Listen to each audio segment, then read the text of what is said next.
There's something happening inside the moon, something that nobody expected. Not a dramatic shift you'd see on the outside, but deep down, where things seem frozen in time, scientists have uncovered a hidden layer of what you could only call moon goo. Remember those school lessons about the crust, mantle, and core?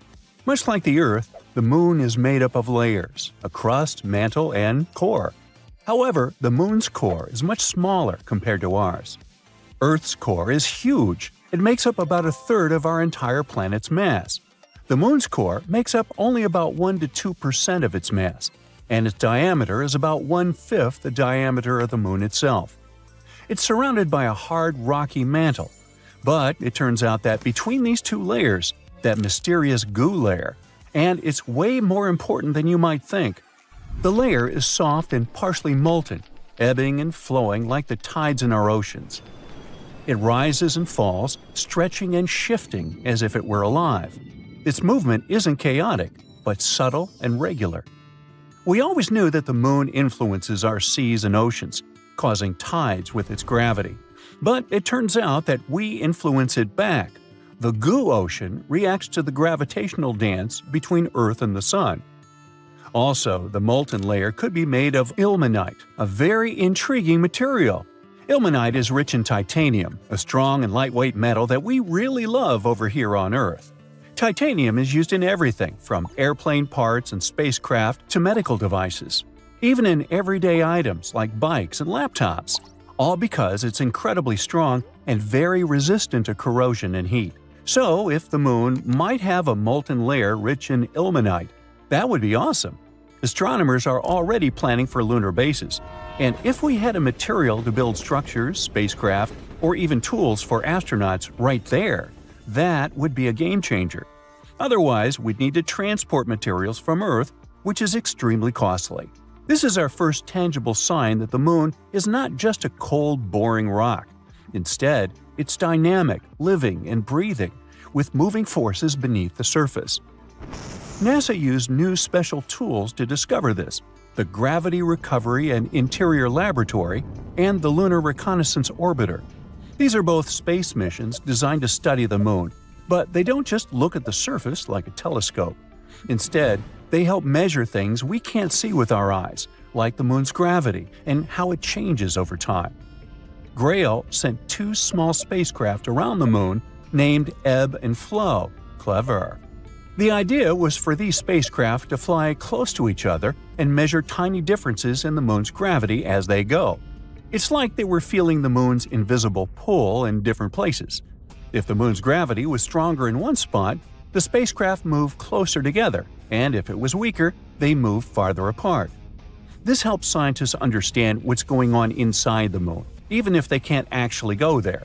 And the spacecraft intentionally crashed into the moon in December 2012 to end the mission. The Lunar Reconnaissance Orbiter is a bit different.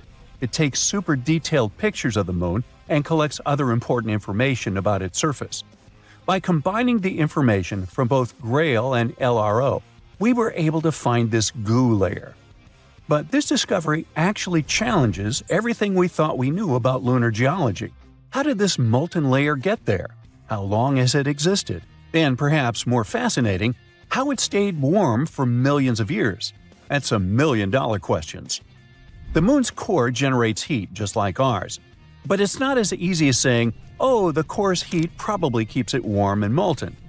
Well, first, the moon's core is much smaller and less active than Earth's, meaning it produces significantly less heat. Plus, the moon is much cooler than Earth in general. With temperature dropping to minus 200 degrees Fahrenheit on the surface, how could this inner layer still stay in this flowing state? That's still a mystery. In any case, this goo could actually explain a lot of stuff about the moon. For example, astronomers were exploring moonquakes and how they happen. Now they think that it might be this semi-molten layer shifting and moving beneath the surface. Now, beyond the moon itself, it also tells us more about other celestial bodies. If the moon, something we considered basically a huge static rock, has such a dramatic life, what about other planets, moons, or asteroids? Could they also hide similar hidden movements beneath their surfaces?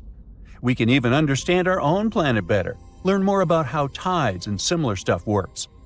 There are so many great discoveries we've been making on the moon. Recently, we found some awesome stuff beneath the surface. Massive caves hidden for millions of years. For over 50 years, scientists have suspected that the moon's surface is full of underground tunnels and caves. These are known as lava tubes because they were formed by lava. Duh! Millions of years ago, the moon was pretty unstable. It underwent some volcanic activity, causing eruptions. When a volcano erupts, lava can flow across the surface. As the outer layer of the lava cools and hardens, it forms a solid roof of dark material. It's actually what these famous dark spots on the moon are. These are dark, hardened remains of ancient lava. But the hot, molten lava continues to flow through the center. Once the eruption ends and the lava drains away, what's left behind is an empty hollow tunnel, hence a lava tube. On Earth, we have lava tubes in places like Hawaii or Iceland, where volcanic activity has created similar underground tunnels. The same thing happened on the Moon billions of years ago, although they're much crazier compared to ours. In fact, lunar lava tubes are now thought to be some of the largest and longest in the entire solar system. One such cave was discovered beneath the famous Mare Tranquillitatis, the place where Apollo 11 first landed, and it's at least 340 feet deep. Now, all these lava systems have remained hidden just beneath the surface, untouched for millions of years.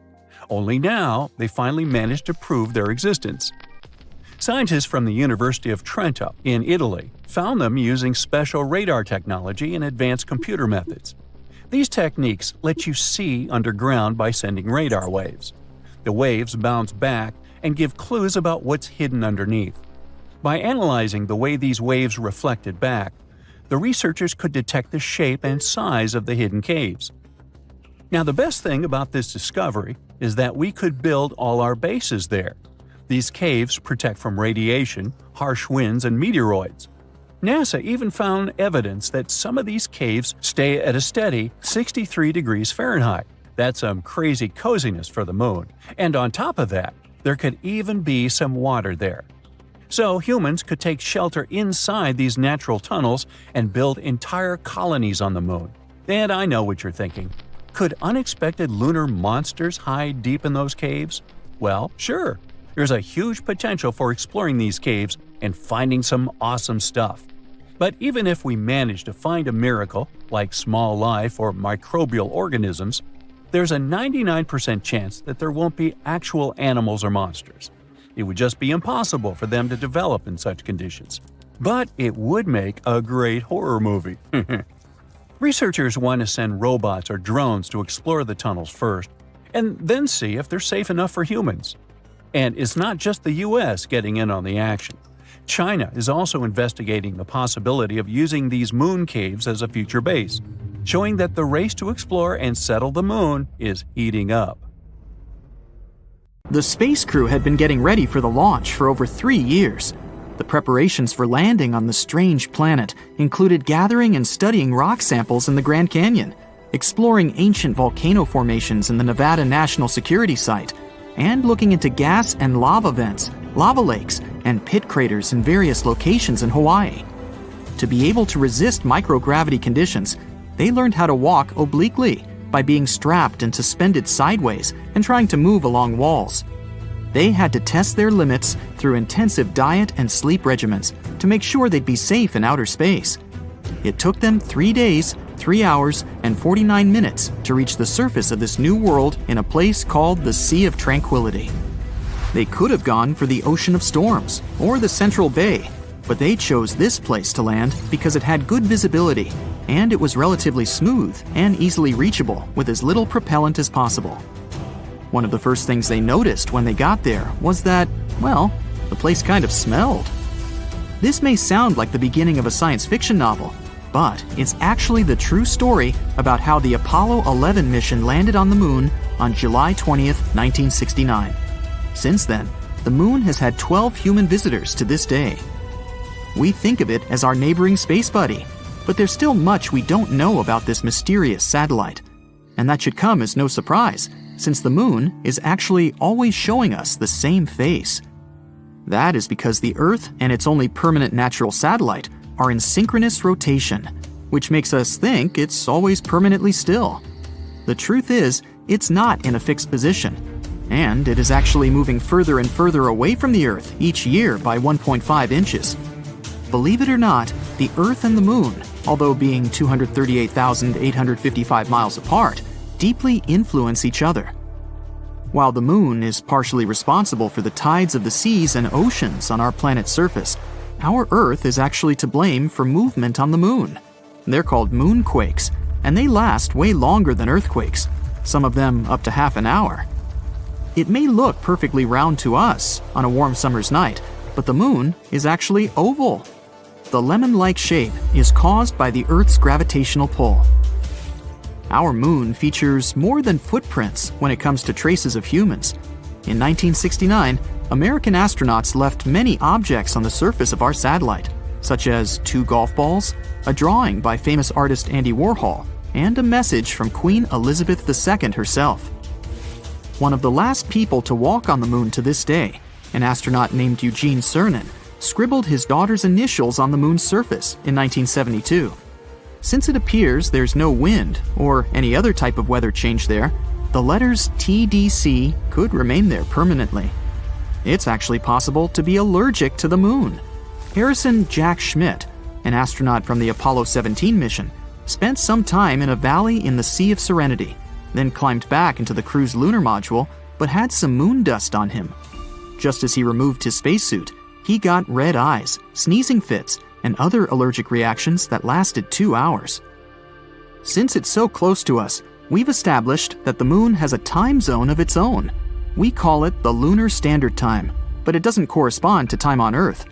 To get an equivalent, the explanation is a bit more complex, but in simple terms, a year on the Moon is split up into 12 days, each one about as long as a month on Earth. Each one of these days got its name after a different astronaut who has walked on the Moon. The start date of this calendar coincides with the moment Neil Armstrong walked on the Moon.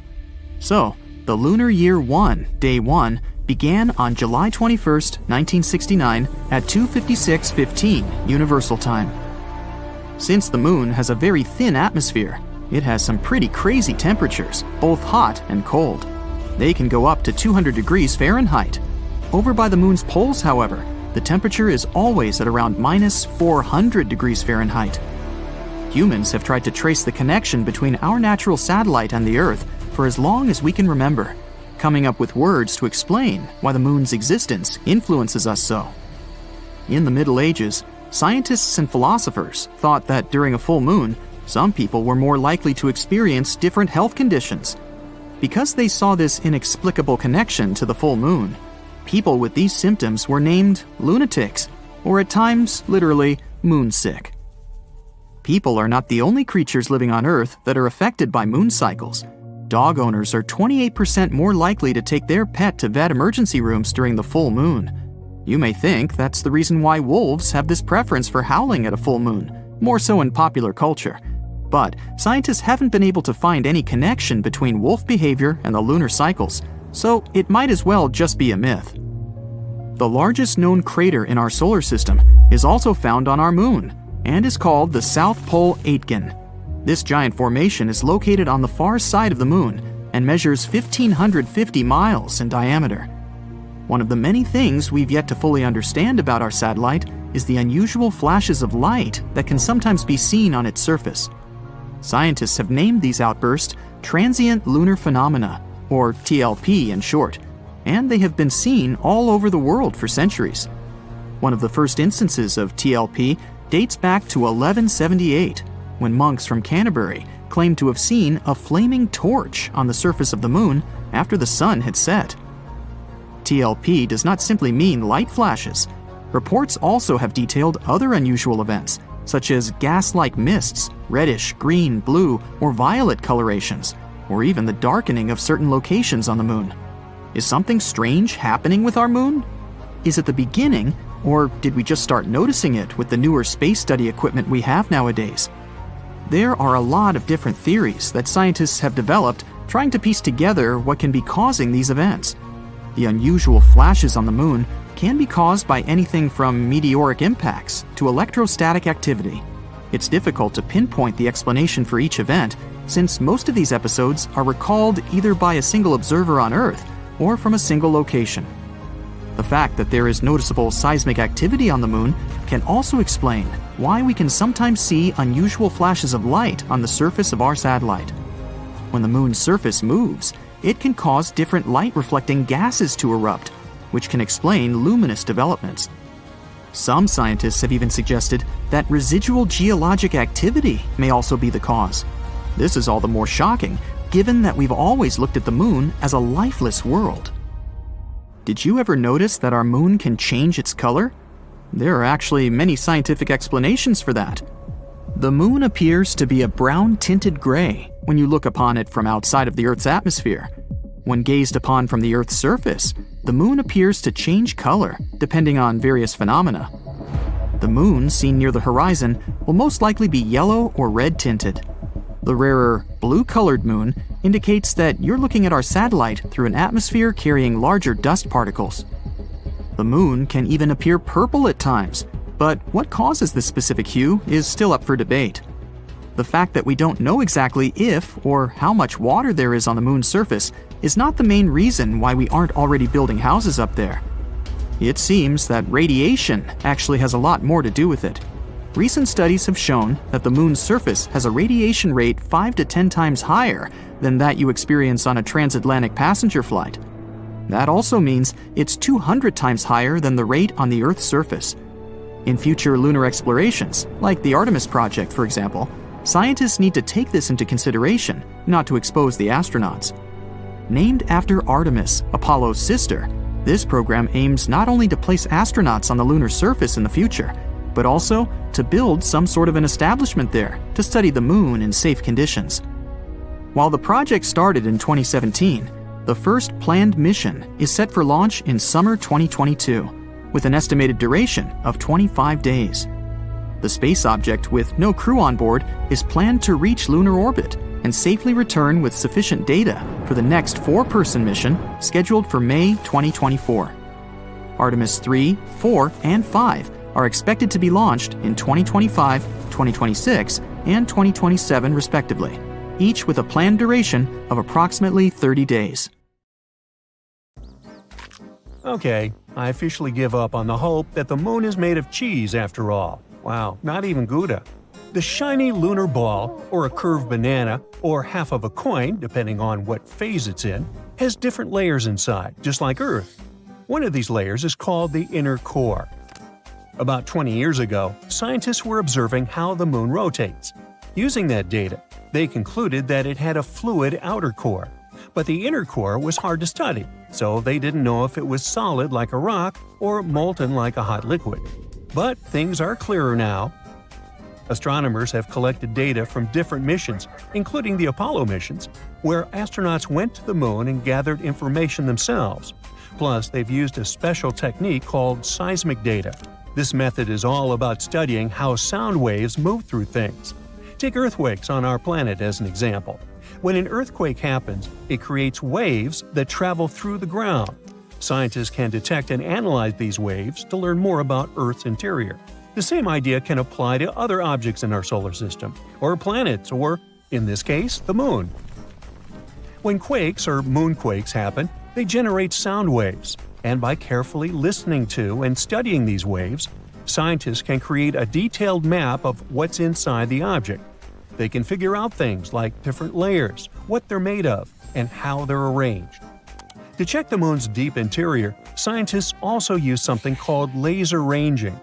This method measures the distance between the surface of the Earth and the Moon very precisely. And ta-da! Our natural satellite's inner core is a dense, solid ball made of iron, just like Earth's. It's about 310 miles wide, which is nearly 15% the size of the entire Moon. Researchers also have stumbled upon evidence that supports the theory that the layer between the Moon's surface and its core, called the mantle, has been moving around as the Moon evolved over time. This movement is something we call lunar mantle overturn, and it could explain why we find elements rich in iron on the lunar surface. Mantle material ends up being carried upward, and the volcanic rock remains in the Moon's crust. Some of the materials in this rock were too dense, like me, so they just sank back through the lighter crust material all the way to the core mantle boundary. It's like a cycle where the moon's mantle material goes up during volcanic activity, carries iron-rich elements to the surface, and then sinks back down. There's another mystery scientists have been trying to solve: what caused the moon's magnetic field to weaken and nearly disappear over time? It seems that now that we know about the iron core and the global mantle overturn, we might get some more answers about the moon's magnetic field. Knowing what the inner core is like can help us better understand the moon's history as well as the history of our entire solar system. Now, one of the theories that's widely accepted about the origin of the moon says there was a massive collision between Earth, in its early stages, and another mysterious object in our solar system. It's called the Large Impact Theory, and this collision was so strong it ripped off a big chunk of the primitive molten Earth. I mean, not so big compared to what's left. If you put a US nickel next to a green pea, you get a good idea of how big our planet is compared to the moon. Now, this chunk was set into orbit around our planet, and this might have happened about 95 million years after our solar system formed. The object that collided with Earth could have been about 10% the mass of our home planet and roughly the size of Mars. Well, it makes sense. Earth and the Moon do have similar compositions after all. Of course, there are other ideas about how the Moon formed. One says that the gravitational force of our planet captured it. This means that the Moon was just an object innocently passing by when suddenly it got attracted and pulled into Earth's orbit. There's even a hypothesis that Earth stole the Moon from Venus. Ooh. In that case, the Moon shouldn't complain. I guess the view is way better here. So yeah, the Moon and Earth are similar when it comes to rocks and some minerals. But the Moon doesn't have the same atmosphere as our planet. Its atmosphere is thin and consists of some weird gases that include potassium and sodium, which is not something you can find in the atmosphere of Mars, Venus, or Earth. And the rocks on the Moon don't contain water, but that doesn't mean there's no water at all up there. A long time ago, in the 17th century, astronomers saw large dark spots on the Moon's surface. One of these astronomers thought these spots looked like oceans, and he called them maria, which means seas in Latin. Other astronomers also made maps of the Moon, and they used the term maria to describe these dark spots. For example, Mare Tranquillitatis translates to Sea of Tranquility, where Apollo 11 made its touchdown. But it seems those dark spots are not actually oceans. They are plains made of hardened lava that erupted long ago. These volcanic eruptions left behind smooth flat areas called basalt plains. In the late 1800s, one skywatcher studied the Moon and found it didn't have an atmosphere. Without an atmosphere, there are no clouds and no air to keep water from evaporating. So scientists thought that any water on the Moon would just disappear right away. They believed the Moon was totally dry. But then, in 1961, one physicist had a different idea. He pointed out there could be water on the Moon in special areas called permanently shadowed regions. These are spots on the Moon where the sun doesn't shine, so they stay dark all the time. Water ice could exist in these dark areas because they're extremely cold and the ice wouldn't evaporate. But when astronauts from the Apollo missions went to the Moon, they brought back soil samples, and scientists found no signs of water in them. So everyone went back to thinking that the Moon was completely dry. In the 90s, NASA focused on these shadowed craters and found high concentrations of hydrogen, which meant there could be ice at the Moon's poles. They still weren't certain, so they kept digging and, after a while, found hydrogen trapped inside tiny beads of volcanic glass. Since there are no active volcanoes on the Moon today, which means water probably was present on the Moon when these volcanoes erupted long ago. Plus, there could be way more water back in the early days of our Moon. In 2020, NASA's SOFIA mission showed us what we'd been looking for a really long time. There is water on the Moon after all. It turns out the water is hidden within the grains of lunar dust or sticking to the surface in the sunlit areas of the Moon. So there are no oceans like we have on Earth, but at least there's something. the question remains, how did water even get there? It seems the moon had a chaotic history back at the time when it was forming, as probably most of the planets and moons in our solar system. So there is some evidence that water came there from comets hitting its surface back in the old days, or maybe even keeps on coming from those that are slamming into the moon right now. We're talking about a chaotic situation where icy micrometeorites collide with the moon's surface, and dust then makes an even bigger mess when interacting with the solar wind. But we're waiting to find out more about this. Because, as we all know, when you mention water, you also inevitably talk about life. That's why we want to know more, for instance, about all that ice hidden in polar craters on the moon. Maybe it can teach us more about how life developed on Earth. Maybe comets brought all the necessary elements here. Then, what if there are some of those elements stuck in the ice on the moon, too?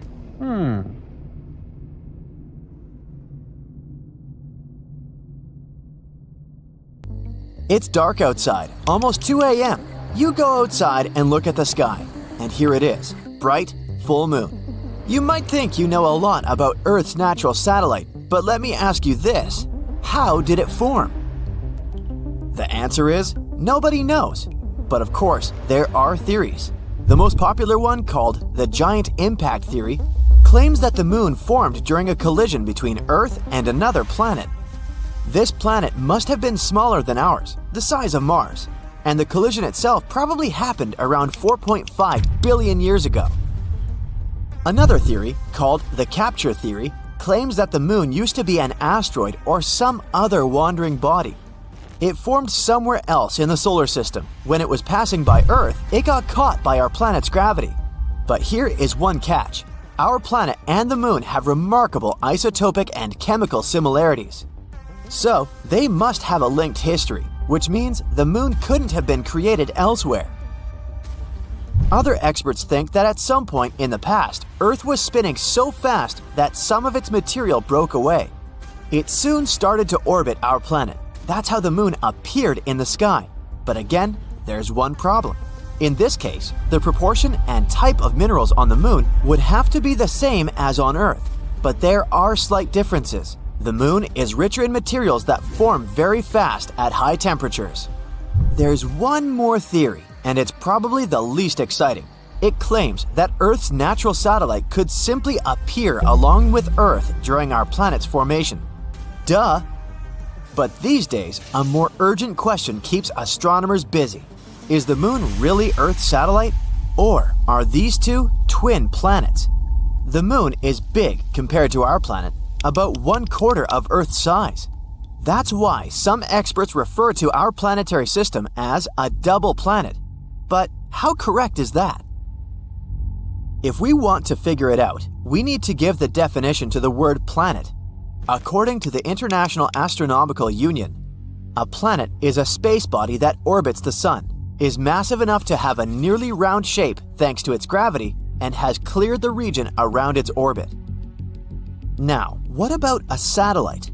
It's an object in space that orbits around a larger celestial body. If we take the system Earth, the Moon, its center of gravity, called a barycenter, is inside the Earth. That's why at the moment we can't say that we live in a twin planet system. According to this definition, the Moon is the satellite of our planet. Now, let's get back to the past, like 3 or 4 billion years ago. Even though the Moon wasn't a planet, it most likely had a full-fledged atmosphere. It formed at times when powerful volcanic eruptions were rocking our satellite. Gases spread all over the Moon's surface, and it happened so fast that they didn't have enough time to escape into space. At that time, the lunar surface was covered with basins filled with volcanic basalt. Just imagine ginormous plumes of magma hurtling high into the air, falling to the ground and creating lava flows. That's how the basalt basins appeared on the surface of the Moon. At one point, scientists got their hands on samples brought from the Moon. They found out that lava flows there contained not only carbon monoxide and sulfur, but also the building blocks of water. Thanks to these samples, researchers managed to calculate the amount of gas that rose and formed the atmosphere. It became the thickest around 3.5 billion years ago and existed for about 70 million years. After that, poof, the atmosphere was lost in space. But the coolest thing? When the moon did have an atmosphere, the satellite was 3 to 10 times closer to our planet. One computer simulation even suggests the moon was probably up to 19 times closer than it is now. The distance between it and our planet could be 18,600 miles, while these days our satellite is around 240,000 miles away. That's why the moon looked much, much bigger in the sky. Unfortunately, at that time, not even dinos were around to admire the view. These days, the atmosphere of the moon is almost non-existent, and that's why the satellite can't protect itself from meteorites. The surface of the moon is dotted with craters. For comparison, there are about 190 identified impact craters on our planet. Many of them are hidden by vegetation or covered with water.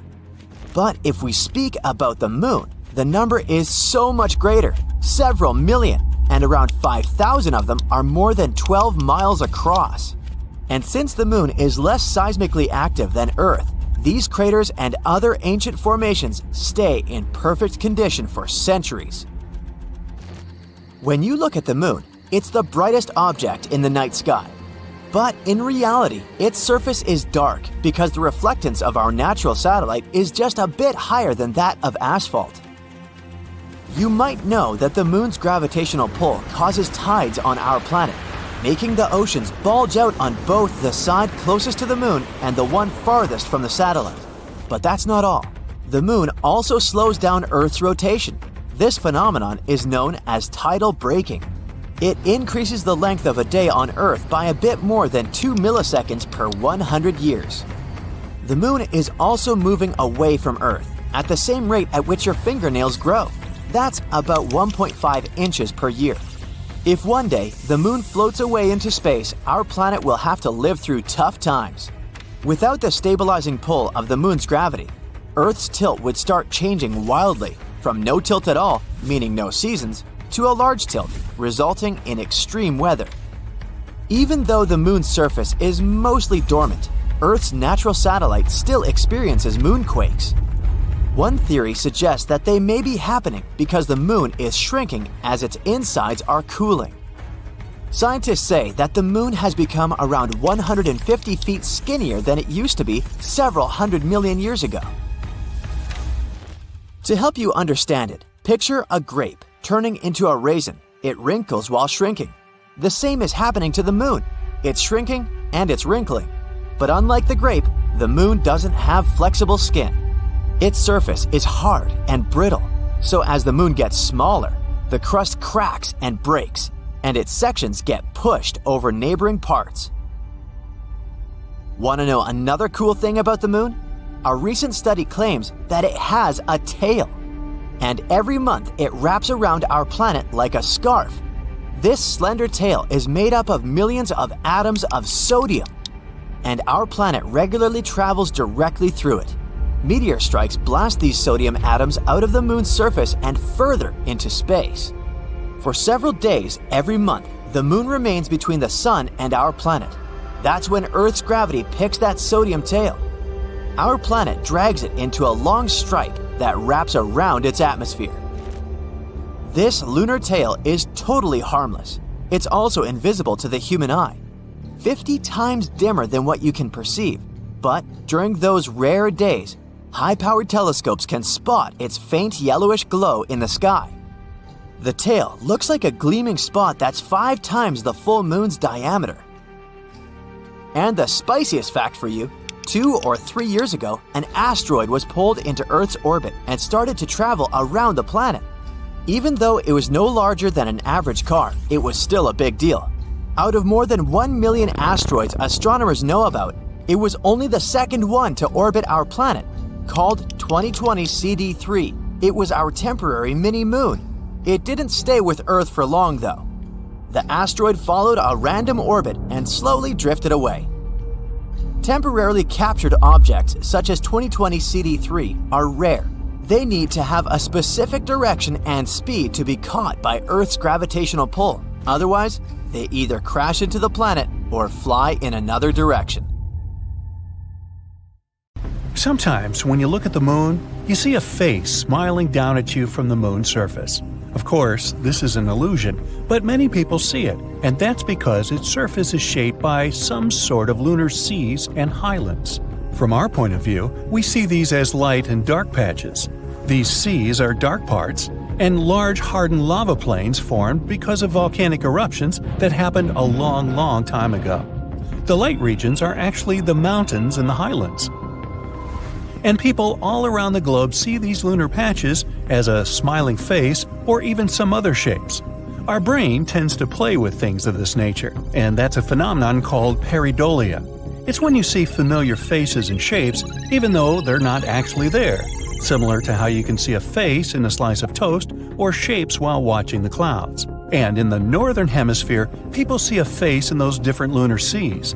The eyes are the sea of serenity and rain. The sea of clouds represents his mouth, while the seas of islands and vapors form his nose. But that's just one way to interpret this picture, and that mostly works in the northern hemisphere. If you live in the southern hemisphere, you see the moon the other way up. When they look at the moon, some see a person that looks like they're carrying a bundle of sticks. Or there's the shape of a woman. She wears her hair up and it has 2 jewels in it, and they see the left side of her face in profile. One of the craters is reminiscent of a shining diamond which, it seems, she's wearing around her neck. In some places, people may see the shape of a rabbit, whereas people from the Pacific Northwest in America even have a story about the toad they see when looking at the moon. The story says there was a wolf that fell in love with a toad, and the toad didn't quite trust the wolf since it wanted to escape and didn't know where. It simply made one huge leap and landed on the moon. Now, do other planets have beautiful rainbows like we do? The ingredients for that are raindrops and sunlight. At the moment, we don't know of a planet with liquid water on its surface, and none have enough water in their atmosphere to make it rain. But droplets of some other liquid could refract light coming from the sun and spread it out into various colors. Titan is one of Saturn's moons, and the atmosphere there is rich in droplets of liquid methane, which probably form rain. The atmosphere on Titan is very hazy. That means that direct sunlight is not that common, but there's still a slight chance we could catch methane rainbows someday. If they really exist, they'd be similar to rainbows on Earth, but they'd be a bit broader because methane refracts light differently than water. There's a similar thing on Venus called glory.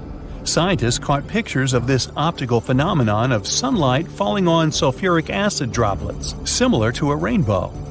Jupiter is insanely big, around 11 times wider than Earth. Not only that, our planet is twice as small as its Great Red Spot, the raging storm that's been present on the planet for more than a century. Now, we owe Jupiter a lot. Its radiation is 1,000 times stronger than the lethal level for us, and the gravitational force is so powerful that it actually protects our planet from collisions. In some other planetary systems, giant planets like Jupiter can move around and migrate from the place where they were originally formed. They spiral inward and get closer to their stars. When they move around, they can cause a lot of trouble. When they get closer to their stars, they can swallow and destroy some innocent small planets or other celestial bodies that stand in their way. But if these giants remain far away from their stars, they serve as guardians of the planetary system. They protect the planets in the inner orbits and allow them to circle around a central star. Jupiter got the nickname vacuum cleaner of the solar system because it can eat up any comet or asteroid that comes close enough. It can also change their orbits and kick them out so they can't come back for a very, very long time. That way, Jupiter protects the inner planets, although sometimes it accidentally sends asteroids or comets into them, causing collisions like maybe the one that made the dinosaurs extinct 65 million years ago. Now, Saturn's rings are the most famous ones in our solar system. They are far-reaching, colorful, and highly visible. You can even see them using a backyard telescope. But some other ice and gas giants also have them too, like Uranus. It has the second most interesting set of rings in our solar system. There are 13 rings, and they're all made of very dark particles that are different sizes. They're most likely young, way younger than Uranus itself. One theory says high-speed impacts shattered one or more moons, and this may have been the matter these rings are formed of. There were way more particles of debris, but only some survived, and today are forming stable zones around Uranus, known as rings. Now, our planet lost 60% of its atmosphere when there was an asteroid impact that, as one theory says, probably created the Moon. The collision between Earth and a Mars-sized rock happened over 4 billion years ago. The debris from all that, collected in an orbit around our planet, eventually formed the Moon. Now, Venus is home to at least 37 volcanoes that were active recently, which is the first evidence that showed its interior is still geologically active. Previous research discovered that the planet's interior was warm, plus there were ring-like structures. Plumes of extremely hot material deep inside Venus rise through the mantle layer, and that's how these structures form. It's like how plumes form the volcanic areas of the Hawaiian Islands. But scientists think they were just a result of some ancient activities. They believe Venus has cooled enough and drastically slowed down geological activities in its interior by hardening the crust so much that all of the warm materials from deep inside can't get out to the surface. Speaking of volcanic eruptions, Jupiter's moon Io also has them. Our moon is pretty peaceful, but Io has hundreds of volcanoes, and it took the title of the most active moon in our solar system when it comes to volcanoes. If you could go there, you'd see plumes of sulfur that reach up to 190 miles into its atmosphere. Volcanoes there emit 1 ton of particles and gases into space near Jupiter, its parent planet, every second. This could be because Jupiter's strong magnetic field and gravitational force. Io's interior tenses up and relaxes as it orbits Jupiter, and gets closer to it and farther away from it, which generates huge amounts of energy, enough for volcanic activity. There are billions of comets in our solar system. Most of them are in the Oort cloud and the Kuiper belt. A comet generally consists of rock and ice, at least until it gets closer to the Sun. Then its exterior turns into a cloud of dust and gas. And that's why comets have their specific tails. Pluto's unique surface is a series of domes, peaks, and troughs on the planet's landscape, which may have been formed because of its many large ice volcanoes. Neither erosion nor some other geological activity has done that much, but its ice volcanoes actually push icy material up to the surface. There are also a couple of craters in this area of the hemisphere called New Horizons. Asteroid impacts probably caused these. Plus, these craters aren't that geologically old. Also, the interior of Pluto probably retained heat, which enabled matter rich in water and ice to deposit onto the surface. And those specific structures I mentioned before could have formed because the water was rising up from the interior of the planet and ended up being rapidly frozen because temperatures on Pluto are extremely low, in addition to atmospheric pressures. Uranus is the second least dense planet in our solar system. The least dense one is Saturn. Now, even though Saturn is 14.5 times as massive as our planet, it's still less dense than water. This means that Saturn would float in a pool if it was more than 37,000 miles wide, so the planet would have enough space to even be in there. Whoa, that's a big pool. Now back to Uranus. Since its density level is so low, you probably experience less than 90% of its gravity, assuming you could even set foot on its cloud tops. Now Mars has pretty crazy dust storms, the biggest ones in our solar system actually. They can blanket the whole planet and last for months. One theory says these huge storms start because dust particles absorb sunlight and warm the atmosphere of the red planet. Warm pockets of air form, and they start flowing toward colder areas. This generates winds. These powerful winds lift more and more dust off the ground. This again heats the planet's atmosphere, creates more wind, and kicks up even more dust. Wow, better have a broom handy, maybe even 2. Back when Apollo missions were launched, astronauts returning from the moon claimed that moon dust, the gray sand-like dust covering much of the satellite surface, smelled and tasted, yes, they actually tasted it, like gunpowder. But the stuff moon dust is made of is nothing like gunpowder. About half of its composition is silicon dioxide glass from impacts with meteorites. They hit the surface of the moon at incredible speeds. Whoa! The high temperature makes the topsoil fuse into glass, and the impact shatters it right afterwards, creating the gray and clingy dust. The rest of moon dust ingredients are minerals such as iron, calcium, and magnesium, while old-fashioned gunpowder consists mainly of saltpeter, charcoal, and sulfur. In other words, moon dust shouldn't smell like gunpowder, but it does. Besides, when astronauts brought samples of it back to Earth, there was no smell left at all. One explanation could be that the moon is similar, in a way, to Earth's sand deserts, like the Sahara. It's extremely dry and arid. When you sniff the air in a desert, you don't smell anything. But if you get caught in the rain there, the moisture will raise all kinds of odors from the ground that were previously trapped in the dry sand. With moon dust, it might be similar. While on the surface of the moon, it doesn't smell at all. Not that the astronauts could sniff at it wearing their spacesuits, though. But when brought back inside the landing module, the dust came into contact with moisture in the air and started emitting its strange odor. Another reason for this could be a reaction of moon dust to the solar wind.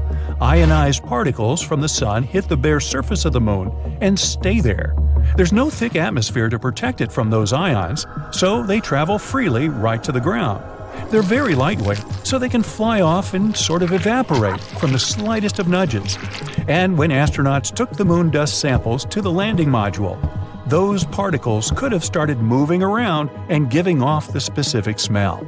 This might also explain why the samples didn't keep their odor when brought back to Earth. Since the particles are so light, they might have flown off the samples already in the landing module.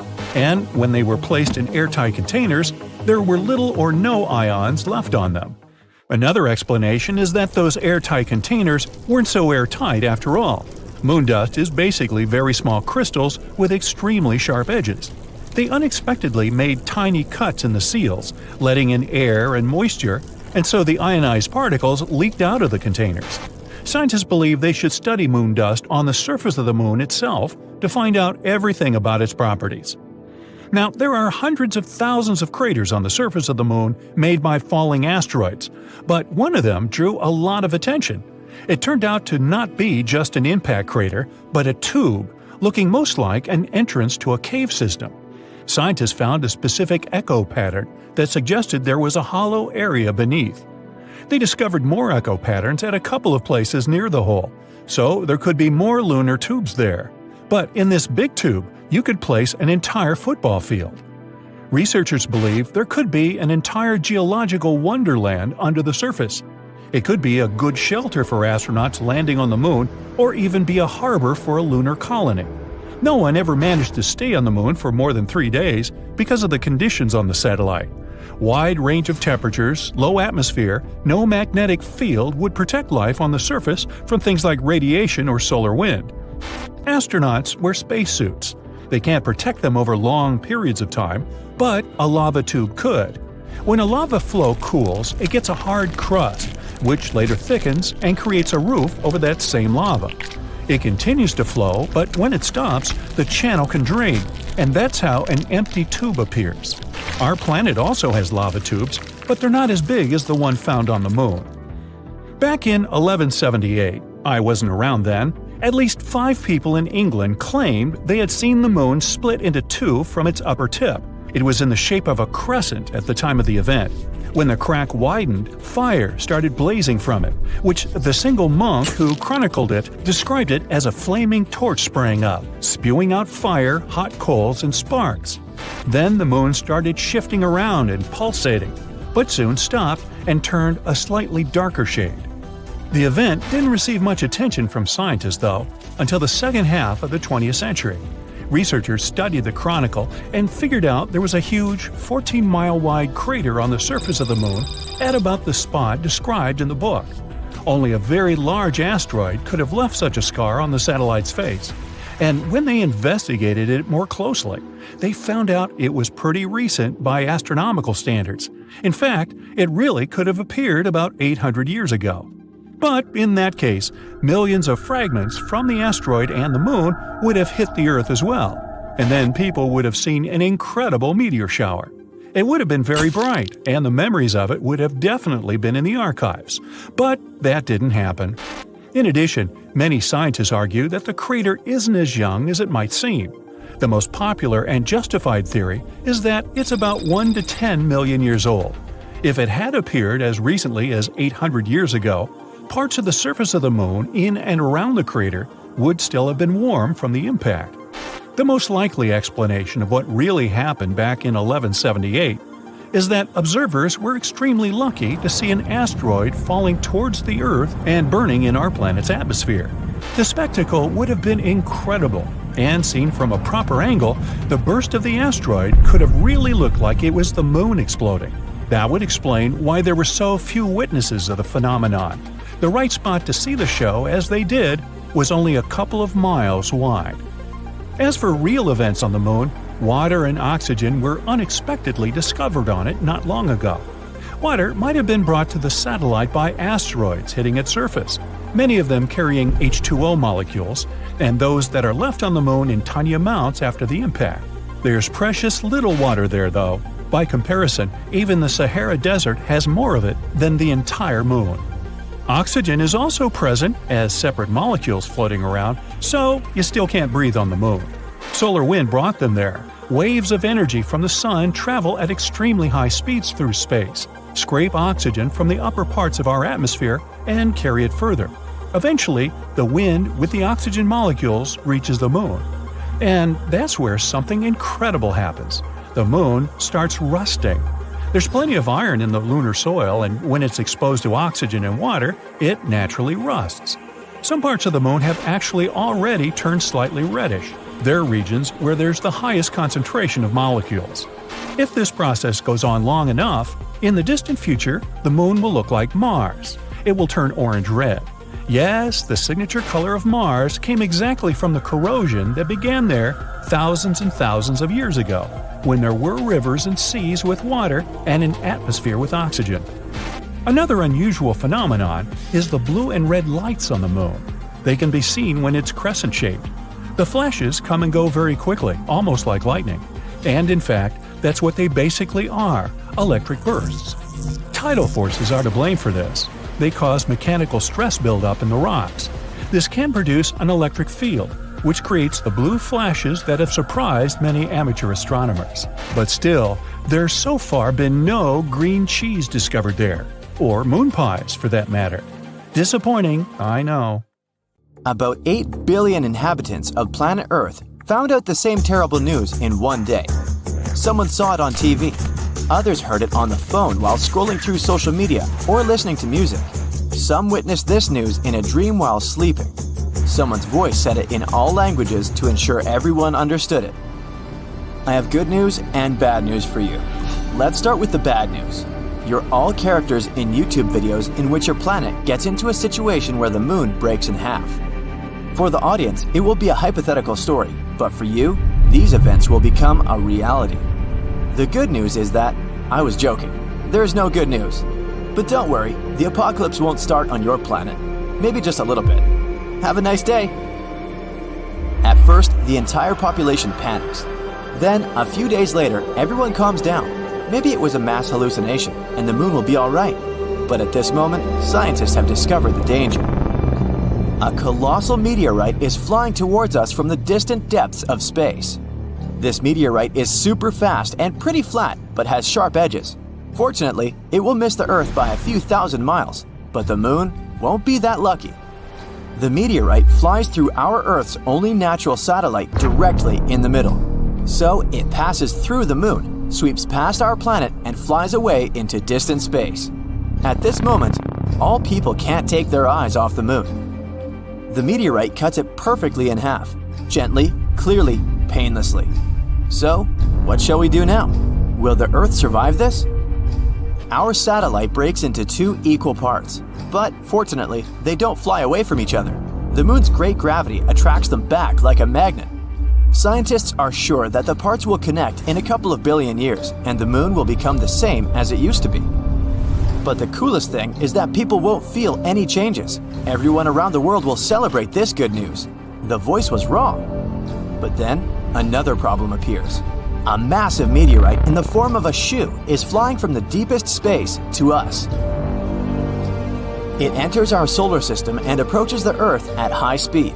The space boot crashes into one half of the moon and then flies away. Now, the moon is definitely breaking into two parts. The first half remains in the same place. The second one is flying towards us. A small meteor shower begins on Earth because of the falling moon fragments, but it's not so bad. Most of these rocks are burning up in the atmosphere. But almost the entire split-off half is falling apart around the orbit of our planet. It forms a stone belt. Now the Earth is like Saturn. Rotating fragments destroy part of our artificial satellites. Communication and the internet work inconsistently. It takes people a couple of years to restore a stable connection. The International Space Station no longer exists. Luckily, all the astronauts managed to return to Earth before half the moon got to them. So, moon rocks are flying around the planet, and people see half the moon in the sky. Life doesn't change much for the first few days, but those who live on the coast of the seas and oceans notice the consequences. The moon used to influence the tides. It was flying around the Earth and made oceans take an oval shape. There were tides on the side where the moon was closer. There were ebbs on the opposite side. But now, this schedule is wrong. Half of the moon attracts less water. Yes, the moon lost half its weight and began approaching the Earth. But its gravitational force has become weaker. Seabirds, many species of fish, sea turtles, and other coastal animals may not survive these changes. Their natural instincts associated with the moon help them determine the time for getting food, breeding, and flying south. For example, tiny turtles expect a strong tide in the morning. They run to the water, but the water doesn't reach them. Turtles can't hide in the ocean in time and become dinner for seagulls. Crabs can't lay eggs because the tide has started earlier than usual. Wolves go mad in the woods. They howl loudly every night and can't stop. The whole natural world can't understand what's going on. The human body is also feeling some discomfort. Many people have low and high blood pressure, and some experience severe headaches. Half of the moon changes the entire ecosystem of the planet. Adapting to new conditions will take several tens, maybe hundreds of years. A couple of weeks pass, and people notice the days are now shorter. The moon always slowed the Earth's rotation and made one day last 24 hours. The Earth is spinning faster now. The night and the morning come earlier than everyone is used to. Earth rotation speed has increased and reduced the number of hours per day to 15. People suffer from insomnia or oversleeping. The body needs time to get used to it. Work schedules are changing all over the world. Previously, people came to the office at 9 and left at 6. Now, they arrive at 7 and leave at 2 p.m. Sleep time got shorter, and people are really sad because of this. Progress slows down because the short working time. The technologies of the future are now 20 to 30 years late. Hourly pay remains the same, so bosses now pay less for fewer working hours. The whole moon stabilized the weather and climate on the planet. Look at Mars. It has 2 small moons. They quickly spin around it and rock Mars around on its axis. As a result, strong winds, sandstorms, and thunderstorms often happen on the red planet. Now the half of the moon that approached us takes the Earth out of stable rotation. This changes the seasonal temperatures in the world. It even gets hotter in hot places. And snowstorms are raging in cold regions. There are short, massive downpours instead of sunny weather. A typical breeze can grow into a hurricane and small waves into a tsunami. The seasons are changing faster now. Winters are colder and summers are hotter. Changing the rotation of the planet affects the Earth's magnetic field. Since the compass and navigation systems are unstable now, we need to recalculate where the north and south are. Birds can't fly south to wait out the winter since they don't know what direction to fly. Their inner compass is broken. Several hundred years have passed. People are entirely accustomed to the new conditions on Earth. New species of animals and fish have appeared. Birds can navigate the sky by the moon again. The planet's economy has been restored. Hourly wages have become higher. People now get enough sleep from 5 to 6 hours a day and work for 4 to 5 hours. The reduction of day and night has also affected the entertainment industry. Movies now last 1 hour. One episode of some TV series lasts 30 minutes. Life goes faster. An average person now lives to be 96 years old. In fact, the passage of time hasn't changed at all. Its calculus did. Several thousand years have passed. People look different now. Now they have big eyes that absorb more light. Half of the moon doesn't shine as bright as the whole thing, so the nights have become darker. It took the human eye a couple of thousand years to develop the ability to see clearly in this new dark. Animals need to navigate better in these conditions, so their eyes have become larger and more sensitive. During all this time, people have cleared the orbit of moon rocks. Several space stations fly around our planet. And again, people hear this strange voice that once told them that they were all characters in one hypothetical YouTube video. This time, the voice says, "Your story ends because the video ends. I'm sorry.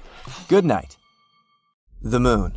A beautiful, natural satellite with some mysterious dark splotches. We always see only one side of it, so we're used to this image. It's hard to imagine the moon looking any other way. But it used to be different. Oh ho ho, it used to be so different. Picture this, a huge incandescent satellite in the sky that is causing constant tsunamis. I suggest we go very far into the past to see what the moon was like many, many years ago. The moon formed around 4.5 billion years ago. At that time, our green-blue planet was still a red-hot, insanely unstable piece of rock flying in space. We didn't have the moon yet, and a day on our planet only lasted 6 hours, which meant only 3 hours of daylight. Volcanoes erupted all over the place, releasing poisonous gas into the air, and a bunch of meteorites regularly crashed into the planet.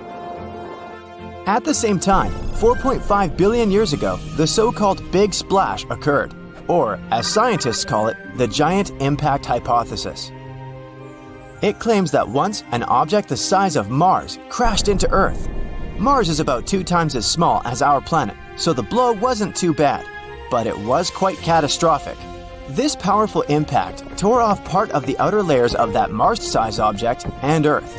The very core of this space body merged with Earth's own dense core, and a huge number of fragments of Earth flew into outer space. So, this was the beginning of our moon, or, saying in a scientific way, the process of differentiation has begun. This is the process all planetary bodies go through at the beginning of their lives. Since the impact was very hot, its heat carried away most of the gases and liquids from the broken pieces of Earth. Only a relatively dry stone surface remained. So yeah, there is water and gases on the moon, but in very small quantities. The gravity of our planet was strong enough to make all these hot stone fragments stay in its orbit, and they gradually began to stick together. The chemicals they contained were distributed in layers. Iron, which was heavier, sank deeper inside, and lighter elements formed the surface. In a short time, 100 years or less, the ring of steam, dust, and molten rock fused together. The largest clusters with the strongest gravity attracted more and more particles, gradually forming the moon. It looked like a red-hot bubble ball. Sadly, the nucleus of this newborn moon turned out to be very small. It lacked iron and other heavy elements to form into something substantial, like a planet. The oldest rocks of the moon probably formed in the ocean of magma. And when the moon gradually cooled down, it turned out to be a white, clean, and perfectly even ball. But it was still completely different from what we have now. To begin with, immediately after its birth, the satellite was located at a distance of only 13,500 miles away from Earth. This is 15 times closer than it is now, around 238,000 miles. It's scary to imagine how huge and bright the moon looked in the sky at that moment. The view was probably both beautiful and terrifying. And, of course, such proximity caused incredibly huge waves on Earth. The planet experienced regular tsunamis. Also, at that time, the moon was spinning very fast, and it wasn't turned to Earth with only one side. But in general, Earth and the moon had a positive impact on each other. For example, it was the moon that made our day last 24 hours. Now, Earth's axis is mostly tilted 23.5 degrees from the plane of its orbit around the Sun. Without the moon, Earth rotated rapidly, but thanks to the satellite, the planet's tilt stabilized, which led to a wide and pleasant variety of climates on Earth. To be fair, the gravity of our planet also helped the moon. Thanks to it, the moon began to rotate more and more slowly while gradually moving away from us. Over the years, its orbit has moved far away from our planet. At the same time, the moon became tidally locked to Earth. This means that its rotation period coincides with its orbital period. Or, in other words, the moon moves around itself as fast as it moves around the Earth. That's why the moon always faces our planet with only one side. When the moon moved away, tides on Earth became calmer. Now, water could flow to the most remote corners of our planet. It was then that life appeared on Earth. But back to the evolution of the moon itself. What was happening on its surface after its formation? The next stages of the moon's development were childhood and adolescence. And as is usually the case at this stage, this period was insane. No wonder. About 4 billion years ago, the solar system was going crazy. During the first 600 million years of the moon's existence, large asteroids and comets constantly collided with it. Now, they were bothering not only our Earth, but also its satellite. These impacts were the most powerful in the history of the moon. They left many large craters, which were later filled with dark rock. So, Earth wasn't enough for you, huh, space? Once, a dwarf planet crashed into the moon. It was about the size of Ceres, the largest object in the asteroid belt between Mars and Jupiter. This explosion formed the SPA basin and also forever changed the appearance of the moon. Can you see that dark spot on the far side of the moon? Right there in this very south? This spot is called the South Pole Aitken Basin. Its diameter is about 1,600 miles. And yes, it was formed by the impact I've mentioned, about 4.3 billion years ago. This planet brought with it a bunch of complex and strange chemical compounds that scientists are now finding all over the far surface of the moon. These compounds began to emit a lot of heat, melted part of the lunar mantle, and, oops, accidentally woke up volcanoes. The volcanoes began to erupt furiously. A huge amount of magma was distributed over the surface of the moon. Many years later, it cooled down, leaving behind those famous dark splotches that we're so used to. They're called the lunar maria. There are much fewer craters there than on the lunar highlands. But for the last billion years, the moon has been geologically inactive, except for occasional collisions with meteorites. In general, the appearance of the moon changed forever as a result of these events. And, battered and tired, it entered adulthood. But even then, it couldn't get any peace. A bunch of meteorites decided to bother it again. Honestly, it wasn't that bad. There were many collisions, but all of them were quite small. They just left a bunch of craters and pits on the moon, and maybe damaged its mantle a little. Some of the collisions deepened already existing large craters. The moon's crust was getting thinner and thinner over the years because of all the chaos going on. And now we call this upper part of the lunar crust covered with craters the lunar highlands. All those white and bright areas of the moon, the highlands.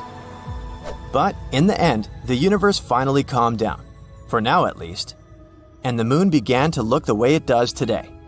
There are still many things we don't know about Earth's natural satellite. There are moments in its history that scientists still can't accurately explain, but they're continuing to study our beautiful satellite. The data about the moon is useful to people not only for its own sake. It gives us a more complete picture of both the history of our solar system and space as a whole. So, let's hope that one day we'll be able to find out everything there is to know about the moon. Okay, show of hands. Who still believes that the sun goes around the Earth? Nobody. Oh, but everybody used to. It sure looks like it does. The sun comes up in the east, the sun goes down in the west. The sun comes up in the east again, so the sun goes around the Earth. It seems intuitively irrefutable, and it is so. But it's not true. The sun doesn't go around the Earth. Everybody knows that, but only now. So why do people still believe the moon goes around the Earth? It's not true either. We have to go back over 500 years to begin to get an idea of how hard it is for science to change universally accepted facts. Nicholas Copernicus, around 1510, was the first to propose a heliocentric, sun-centered solar system, but he didn't do it publicly. Copernicus privately circulated letters to other astronomers explaining why the accepted fact of an Earth-centered solar system should be scrapped in favor of a more straightforward, more astronomically correct, sun-centered solar system. Copernicus's difficulty in promoting the sun-centered solar system depended on another bold conceptual innovation, that the Earth rotates. Copernicus's concept of a rotating Earth flew directly in the face of 5 literal statements in the Bible that the Earth was founded on a fixed foundation never to be moved. And the Catholic Church wasn't about to let that worldview be challenged or changed. Copernicus had too much to lose to go public with his revolutionary, pun intended, heliocentric theory as a churchman himself. 100 years later, Galileo Galilei wasn't so reticent. Galileo had observational proof to back him up because he had a telescope. In early 1610, Galileo first observed the moons of Jupiter and kept track of their orbits. Yes, the moons of Jupiter do orbit around Jupiter. They go round and round the giant planet in actual orbits, unlike, as we shall soon see, how our moon travels around the sun with the Earth. Galileo became famous, or infamous, as the case may be, because he discovered orbital motions that were not heliocentric, that did not fit the accepted worldview. It rattled civilization's Earth-centered cosmology. Galileo was indeed revolutionary. Later in 1610, Galileo observed through his telescope, which only had an aperture of 1.5 inches, the planet Venus going through phases, just like the moon goes through stages. Galileo wrote that Venus imitates the moon, in Latin, in his notebook. There could be no other explanation for these observations. Venus was orbiting the sun. People were afraid to look through Galileo's telescope when he set it up in the Great Square of Pisa. They were too scared to have their worldview revolutionized. Strange as it may seem, we are experiencing something similar to that now concerning the moon orbiting the sun and acting like a double planet with Earth. People, scientists included, stubbornly persist in viewing the moon as its clever official International Astronomical Union name. It's a moon of the Earth, orbiting around the Earth, showing its different phases throughout the lunar month, or moonth, as moon fans sometimes like to call the 29.5-day cycle of lunar phases. Moon lovers' favorite day of the week, of course, is Moon Day. It comes right after Sunday. But back to the science. It's how our school books portray the phases of the moon. It's what people believe now. Notice how the Earth is the moon's center, and how it goes around the Earth in a circular path. This is the geocentric view of the moon. It's what we see from Earth. The moon comes up, the moon goes down. The moon comes up again. The moon goes around the Earth. But that's not what's happening in space. It's way past time we Copernicus-size the moon. We need to start seeing the moon from a heliocentric point of view, as we do for everything else in the solar system. First of all, the geocentric view of the moon's phases shows the Earth stationary, sitting in the center of the moon's path for a whole month. But the Earth is not stationary at all. We're zooming around the sun at a very high speed, anywhere between 66 and 68,000 miles an hour. Therefore, any picture of the moon going around a stationary Earth is profoundly misleading and really outright wrong. The heliocentric view of the Earth and moon moving together in space should look something like this.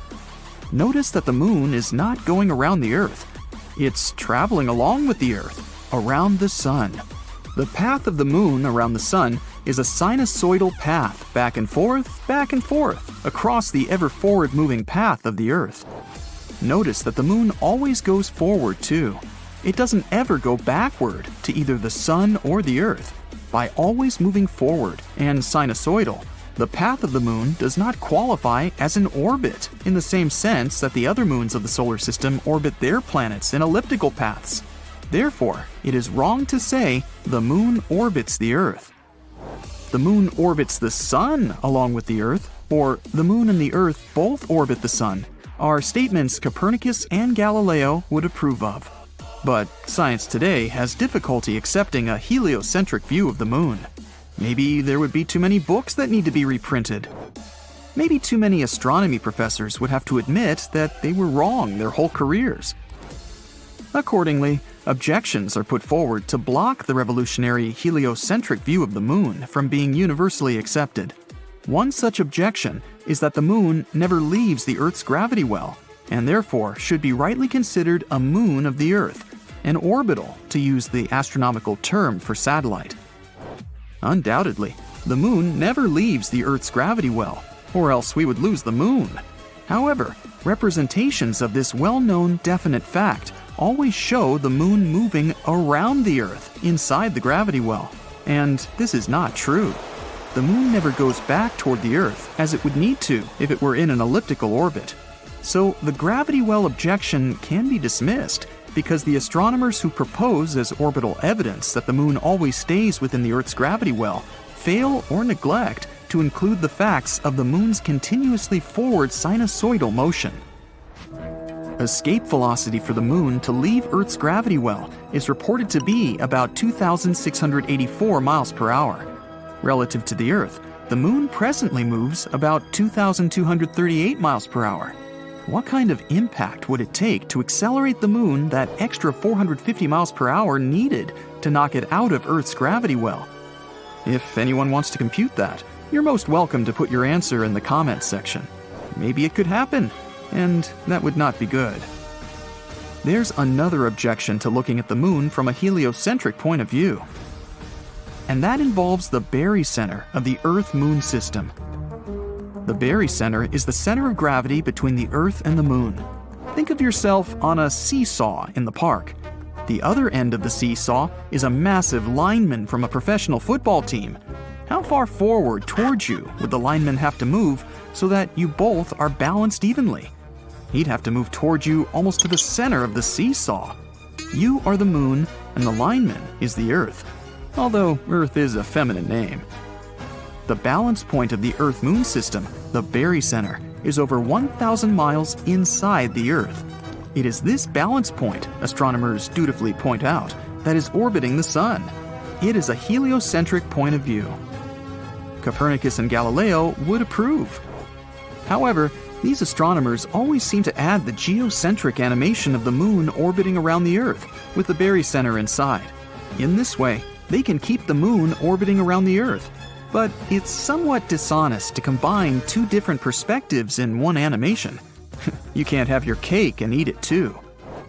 This leads us directly to the real sticking point that keeps us from believing that the moon is orbiting the sun, the double planet conundrum.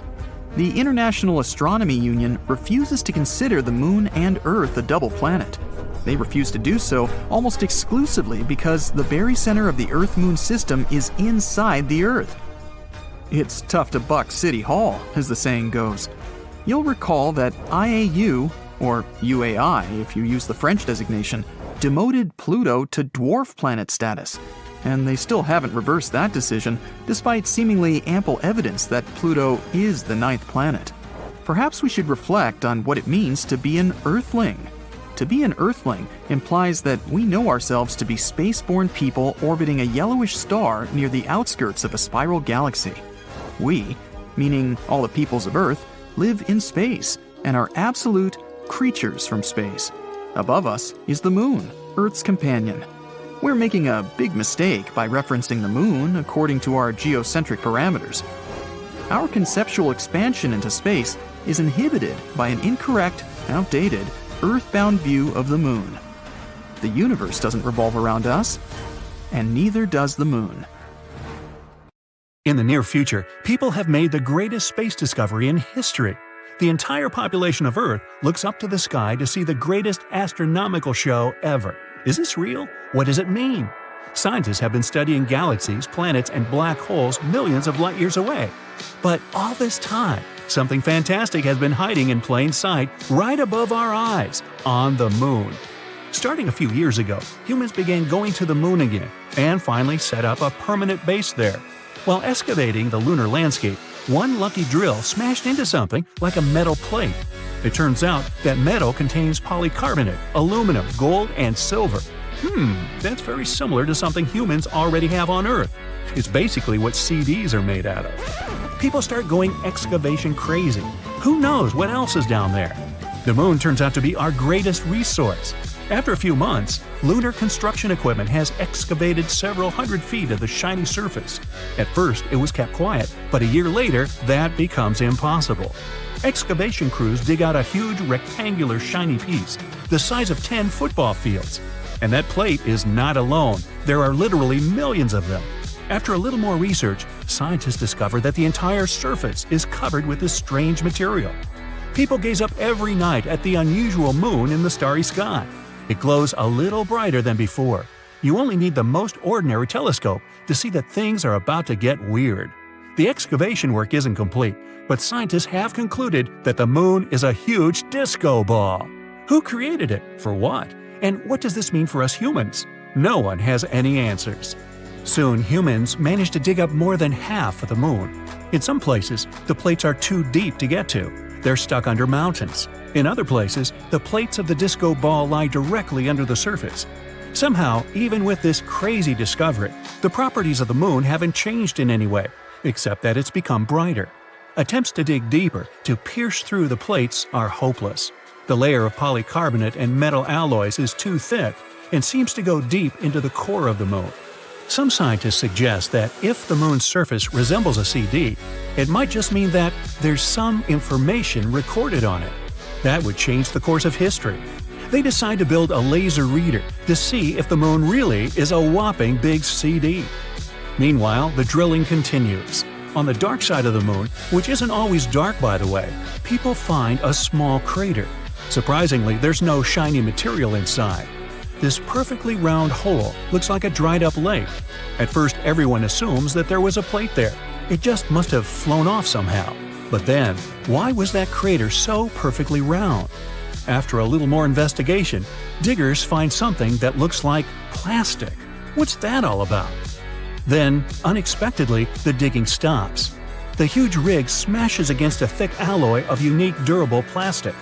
There's a perfectly round plastic disc hiding inside the crater, the only one on the entire moon.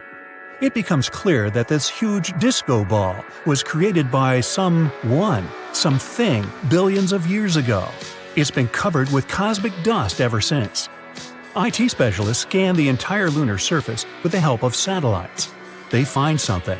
It looks like there's a complex electronic system hidden under the disk. If you look at the moon as a whole, the crater starts to look an awful lot like, well, a button. Time to press play on the moon. To understand what's going on there, scientists try to get through the plastic layer. While they're doing that, there's an accident. An automatic drill explodes under insane pressure. The blast is so strong that it activates the button. All of humanity freezes in fear. There's silence, real silence. Then, it happens. The moon starts to rotate ever so slowly on its axis.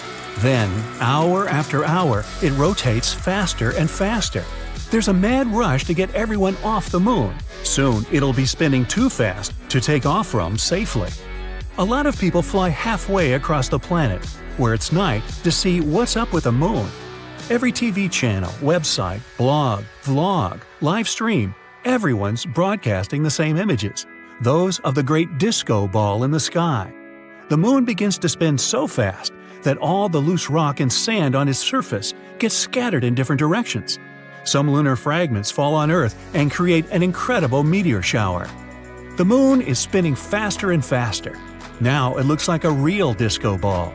The night sky is lit up with bright rays of white. It's incredible. People are ecstatic, amazed, delighted. But a moment later, all of humanity descends into a deep state of fear. Astronomers report that the moon is approaching Earth. When it gets too close, Earth's gravity will destroy it, and the giant crushed-up disco ball will smash into our planet. Every hour, the moon gets bigger in the night sky. Floods are starting to break out all over the world. People dust off their underground bunkers and get inside. There's no time to blast the moon with a rocket or anything like that. This could be it. The moon creeps closer and closer to the Earth's atmosphere. Then it stops, and nothing happens. Incredible! The disco ball isn't affected by our planet's gravity.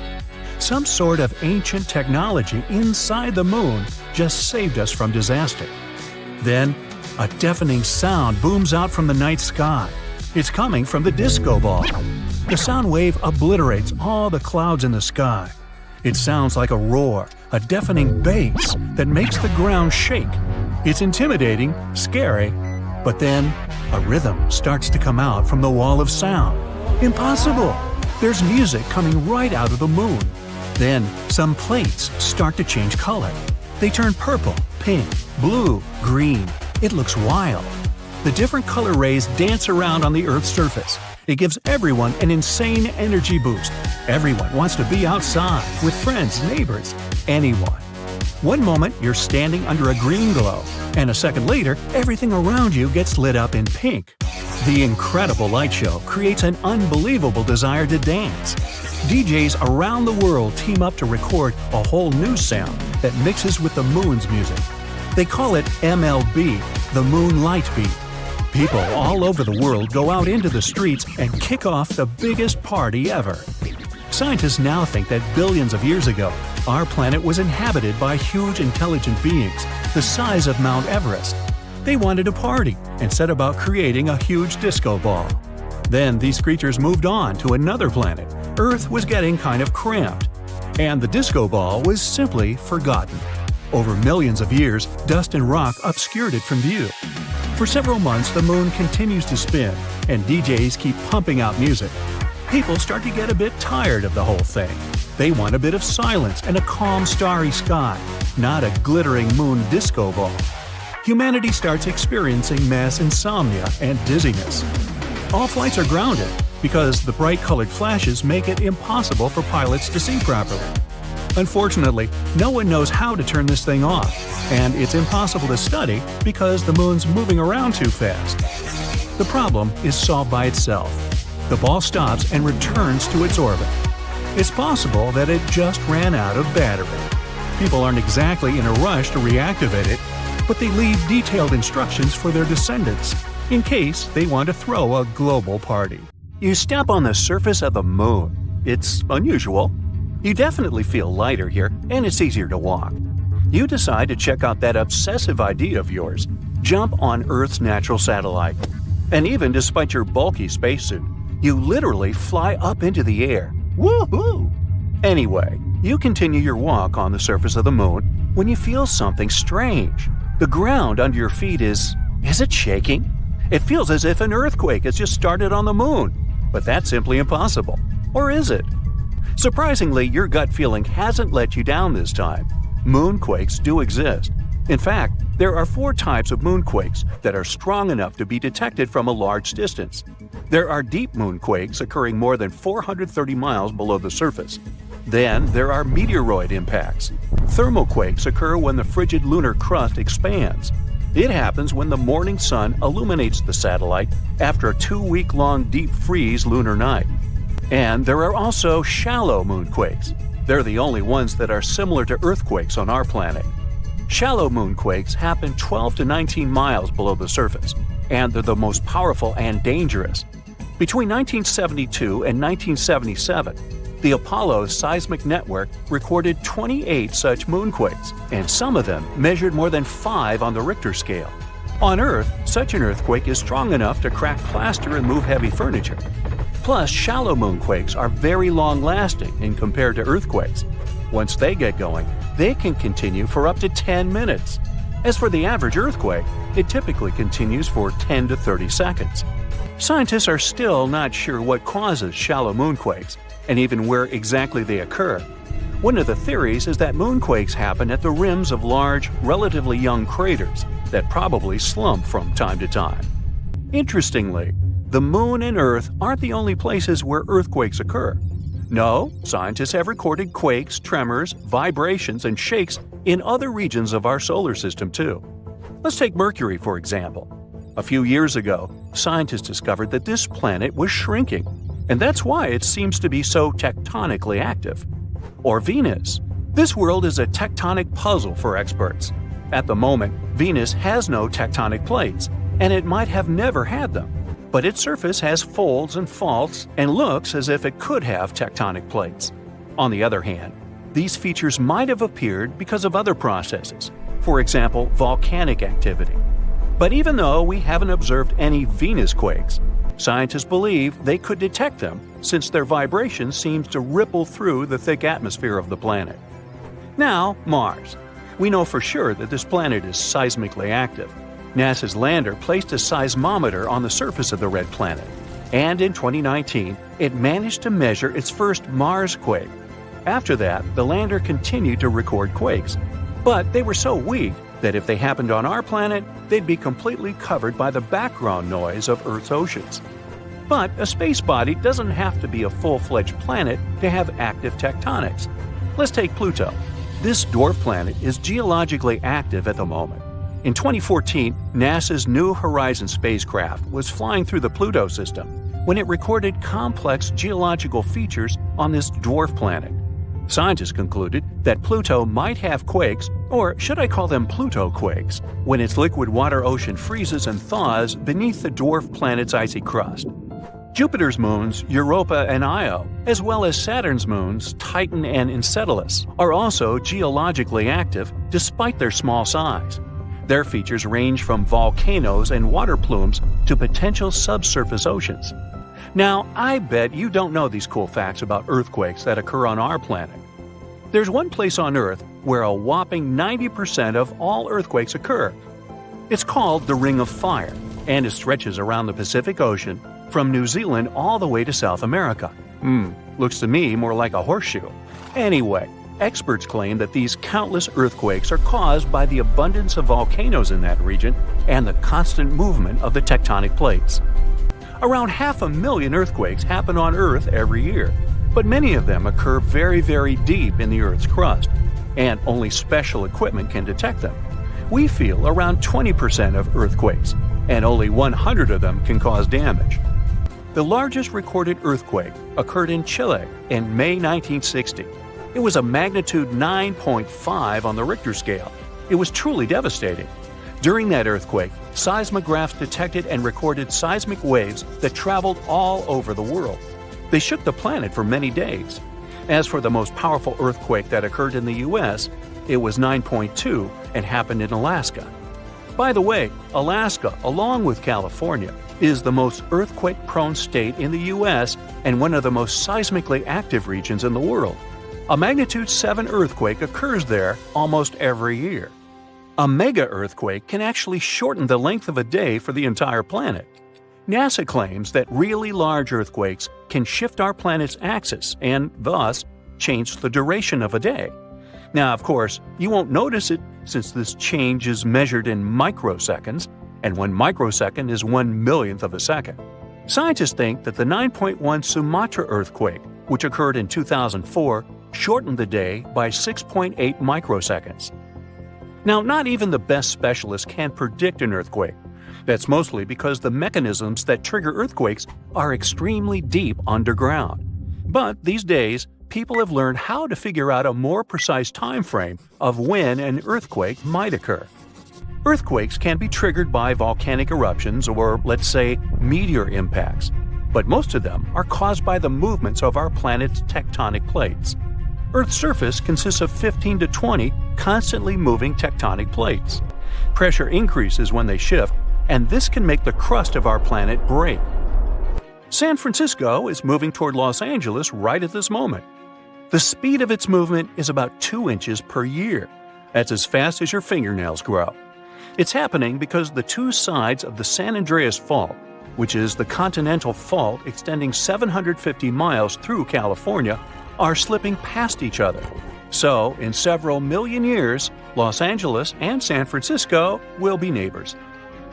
Lakes, ponds, and canals become slightly warmer and start to stink before an earthquake. It happens because gases get released when tectonic plates shift. Most animals feel these signs and change their behavior.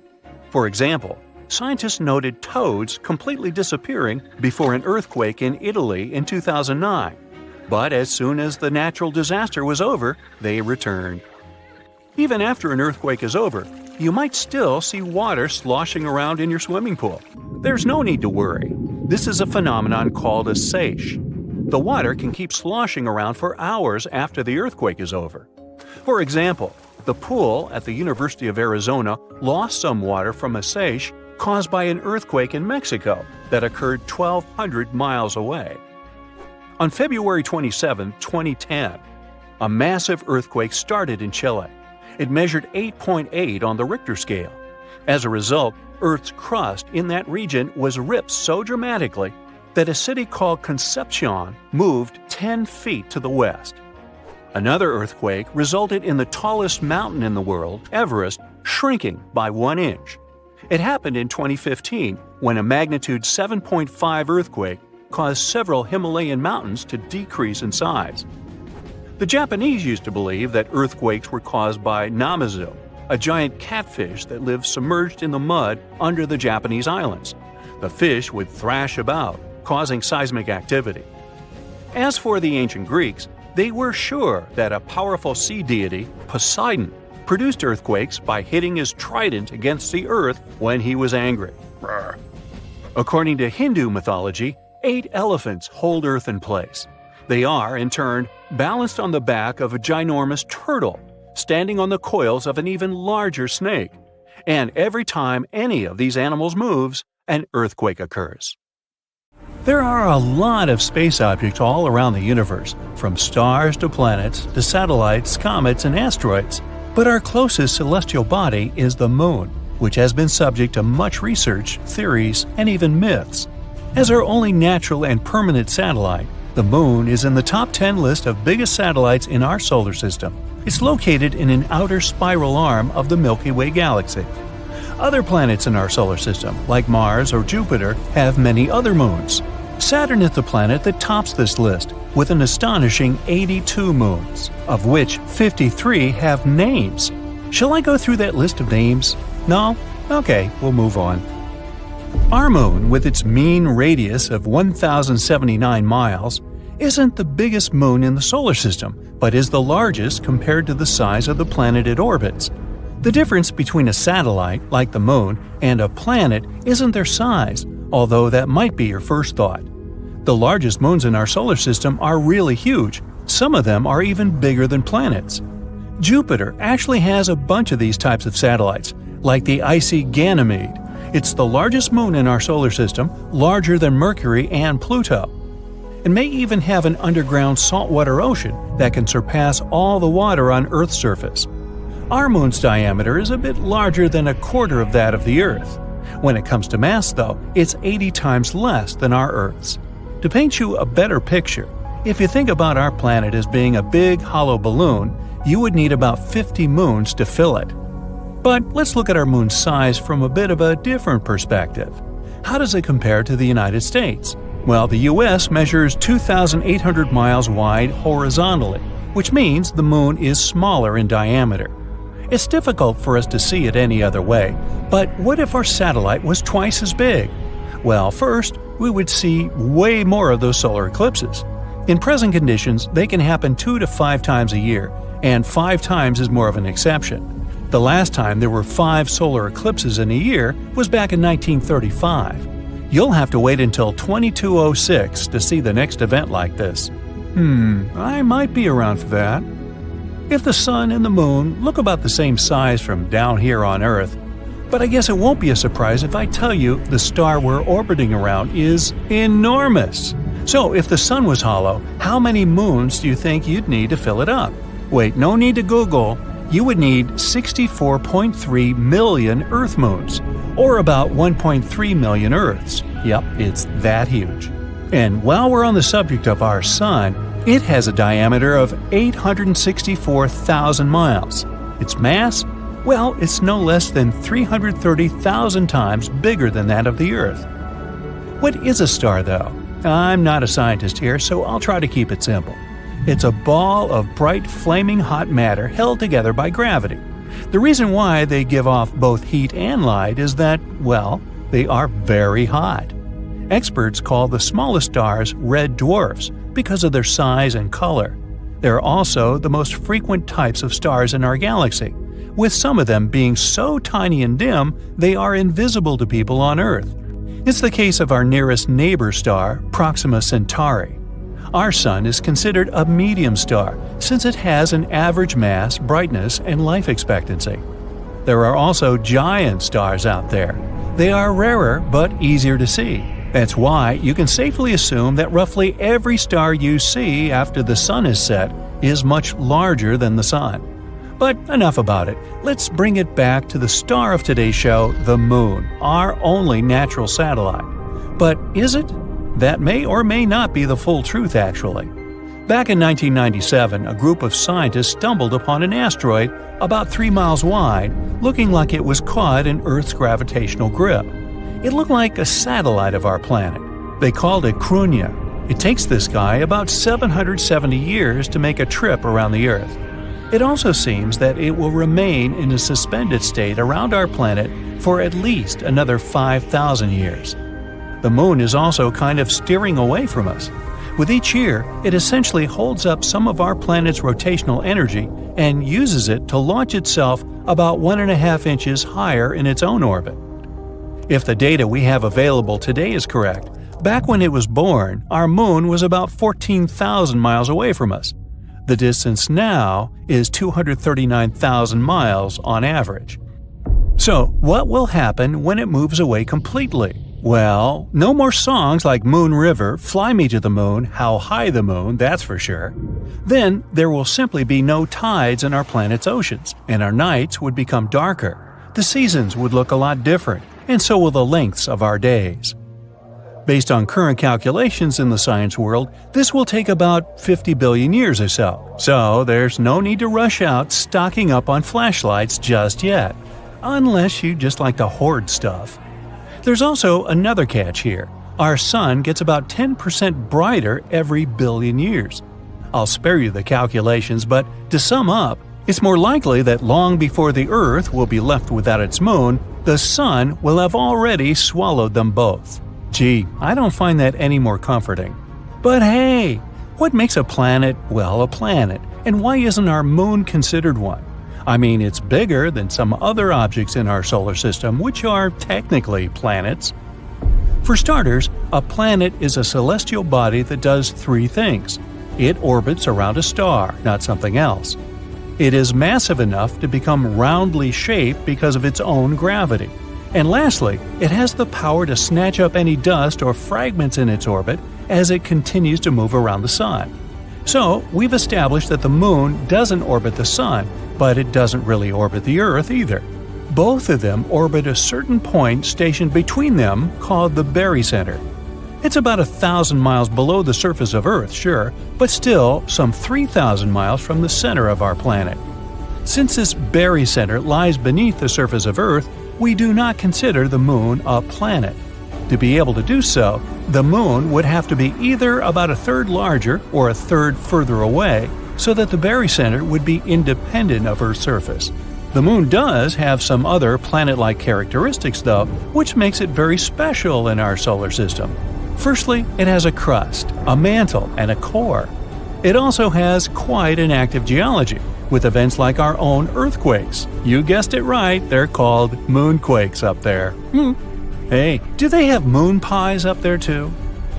Nah, come on. Let's continue our space exploration a bit more. Wait, what? You can't hear me? Of course you can't, because space is utterly silent. Since there's no atmosphere in space, sound has no medium or way to travel for you to hear it. You will want to steer clear of Venus if you do wish to continue your outer space travels. It's the hottest planet in our solar system. It has an average surface temperature of around 840 degrees Fahrenheit. Hot! You'd think that's because it's closest to the Sun, but it's not the case. You would also think that the closest planet, Mercury, would then be the hottest. Well, since this one has no atmosphere that would help regulate the temperature, it tends to have bigger fluctuations. Your calendar would also be very messed up on Venus, since one day on its surface is about as long as a year on Earth. That's because Venus is rotating slowly around its axis, taking 243 Earth days to complete its own day. If you were to pit stop on Mars, be on the lookout for those blue sunsets. According to NASA specialists, there is some fine dust that makes the blue near the sun's part of the sky much more visible on Mars. Any diamond fans out there? Pack your bags, because there's a planet out there made of diamonds, and it's twice the size of Earth. They believe it's mostly covered in graphite and diamond. A spacesuit costs about $12 million, but a visit there would cover the expenses altogether, don't you think? And if you're not a fan of space explorations and prefer the comfort of our planet, here's some good news for you. We have more trees right here on Earth than there are stars in our galaxy, the Milky Way. We know there are about 3 trillion trees here on planet Earth and between 100 and 400 billion stars in our galaxy. It's 2065, and you're standing on the moon's dusty surface, working away on the latest array of solar panels to help fuel the local town's energy grid. Suddenly, the surface begins to shake. Is this a moonquake? Or are those moon-born teenagers having a party in the town hall again? You look up at Earth. You're so used to it, you barely even notice it anymore. But now, it looks different. It takes you a few moments to work out why. It appears to be shrinking. You begin to panic. The Earth is moving away. The ground rumbles again, and you work out what's happening. The Earth isn't moving, but what you're standing on is. The moon has broken off its orbit and it's heading out into deep space. Destination unknown. The strange thing is, it's happening right now, and has been for a very long time. It's even affecting how long our days are. Eventually, it will pull away altogether and dramatically affect our planet's oceans. To explore what will happen, let's go back a little, to put it all into perspective. The moon has been hanging around us, literally, for 4.51 billion years. There are a few theories as to how the moon came into being. The main one is that it formed when a large object smashed into the young Earth. The early solar system was a chaotic place. A number of stellar bodies were created that didn't make it into a full planet. One of these bodies, as large as Mars, smashed into Earth, throwing huge chunks of our planet's crust into space. Gravity took over and tied these separate elements together. This explains why the moon is made of lighter particles than we find here on Earth. Billions of years later, and we're more than used to having the moon with us. It affects so much of our everyday life. The obvious one is tidal motion. The gravitational pull or tidal force that the moon exerts on our planet creates the tides. This force causes all of the water on the Earth's surface that's closest to the moon to bulge out to one side. A very short explanation is that it pushes in from the top of our planet and also the bottom, while pushing out from the sides at the same time. The Earth also has an effect on the moon, which we'll get into in a minute. But it appears that the moon might not like our company as much as we might think. It's slowly drifting away from us, even as we speak.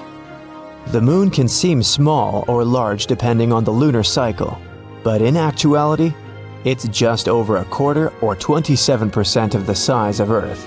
The diameter of the moon's orbit around us is nearly 477,213 miles, but this diameter is increasing by 1.5 inches every year, which of course means that it's moving away by a factor of 1.5 inches each year.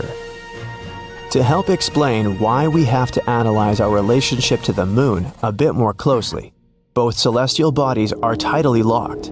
We are synced up in such a way that we always see the same side of the moon.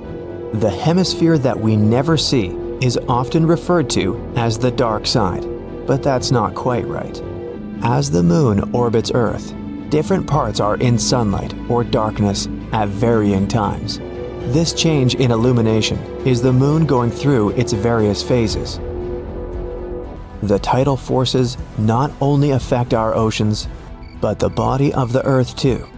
Because the Earth is more rigid in structure than water, the tides on more solid matter, like the Earth's crust, have a much smaller effect. The tidal forces are interdependent. The gravitational field of the Earth will also apply tides in the body of the moon. Again, because we're not talking about fluid, the effect is very small, but it's there. This interchange of tides is quite complex. Interiors of both bodies are heated by these tides, just as the force applied to any object can create friction or its own heat. Take the planet Jupiter, for example, and its moon, Io. The tidal forces of the giant planet are so huge that the surface of Io, which is solid, is raised and lowered several hundred feet in each rotational period. The heat generated means that the interior of Io is most likely molten. As a result, the surface of Io is covered with active volcanoes.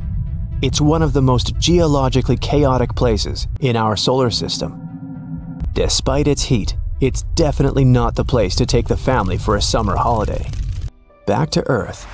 Our planet rotates on its axis once every 24 hours, and the moon performs one revolution around us in 27.3 days. The bulge on Earth actually speeds up the moon. The Earth pulls the moon ahead in its orbit. In other words, the Earth's bulge increases the radius of the moon's orbit around us. While this is happening, the moon pulls back on the tidal bulge of the Earth, slowing its rotational speed, though just a fraction. A very small fraction. This means that 100 years from now, a day on Earth will be 2 milliseconds longer than it is right now. Blink and you'll miss it. Literally. In addition, since the Earth is larger, the gravitational pull is stronger, causing the moon to speed up slowly. As time passes, its orbit will become bigger and bigger. This takes us back to that measurement of 1.5 inches. It may not seem like a lot, but over a period of time, this measurement becomes significant.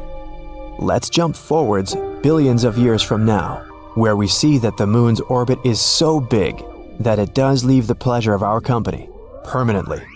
What happens to our oceans then? You've already guessed it.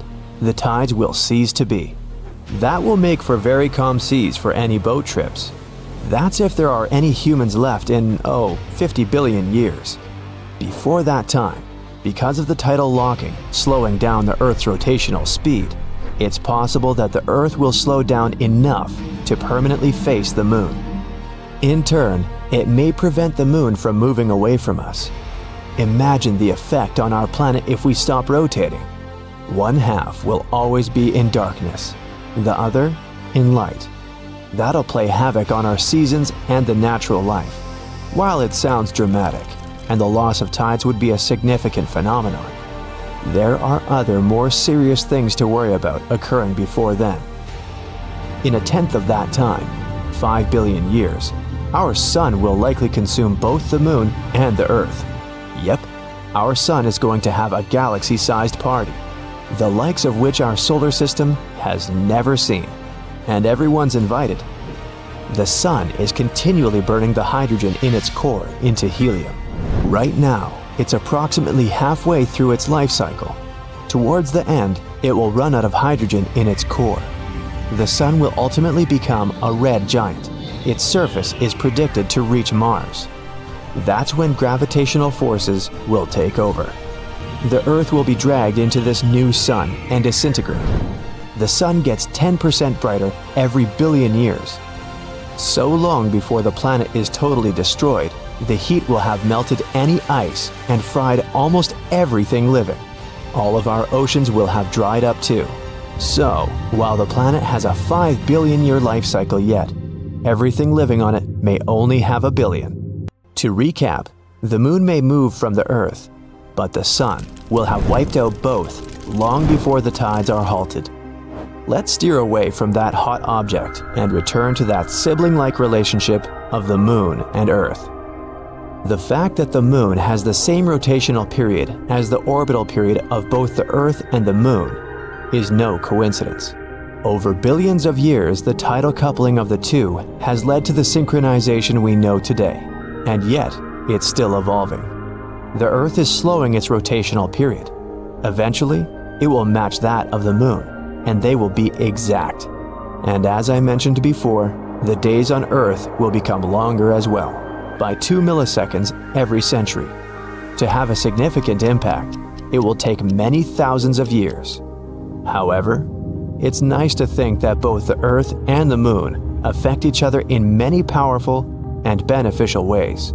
It's almost like they're simply hanging out together, like a couple of old intergalactic buddies. The Moon has long been believed to have formed as a result of a humongous impact with the Earth. A Mars-sized celestial body could have driven itself into our planet and made part of its crust shatter. The resulting debris then packed together in a tight ball, which later became our Moon. But there's one question that's been bugging scientists. The Earth's crust is poor in metals, so how come the Moon has so much metal within it? The latest research basically throws the main theory out the window, so we again know nothing about our closest neighbors coming to existence. On the Moon, iron is preserved in pristine condition because there's no oxygen.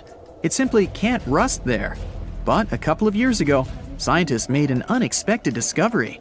In the higher regions of our satellite, iron is oxidized and actually rusting.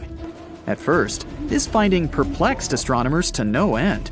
The presence of rust might mean people can breathe, at least in certain areas of the Moon. But then the explanation surfaced. Oxygen might have got to the lifeless rock from our own planet. In the absence of atmosphere, solar winds beat the Moon relentlessly, and nothing can stop them. These flares could swoop some oxygen from the upper layers of the Earth's atmosphere and carry it all the way to the Moon. The molecules then come to rest at the highest points of the Moon's surface. That would explain why metals don't get oxidized in the ravines, and especially under the surface of the satellite. Water on Earth is actually a puzzle shrouded in mystery and covered with riddles. The most popular theory is that it was brought to our planet by icy comets and asteroids that left behind not only mighty craters, but the liquid substance, thanks to which we can now thrive. But there's a new advance which suggests another scenario. In space, there's a whole lot of organic matter, and under specific conditions, it could yield so much water it would be enough to fill our oceans 1,000 times over. Researchers conducted an experiment in which they heated this organic matter and obtained clear water and oil.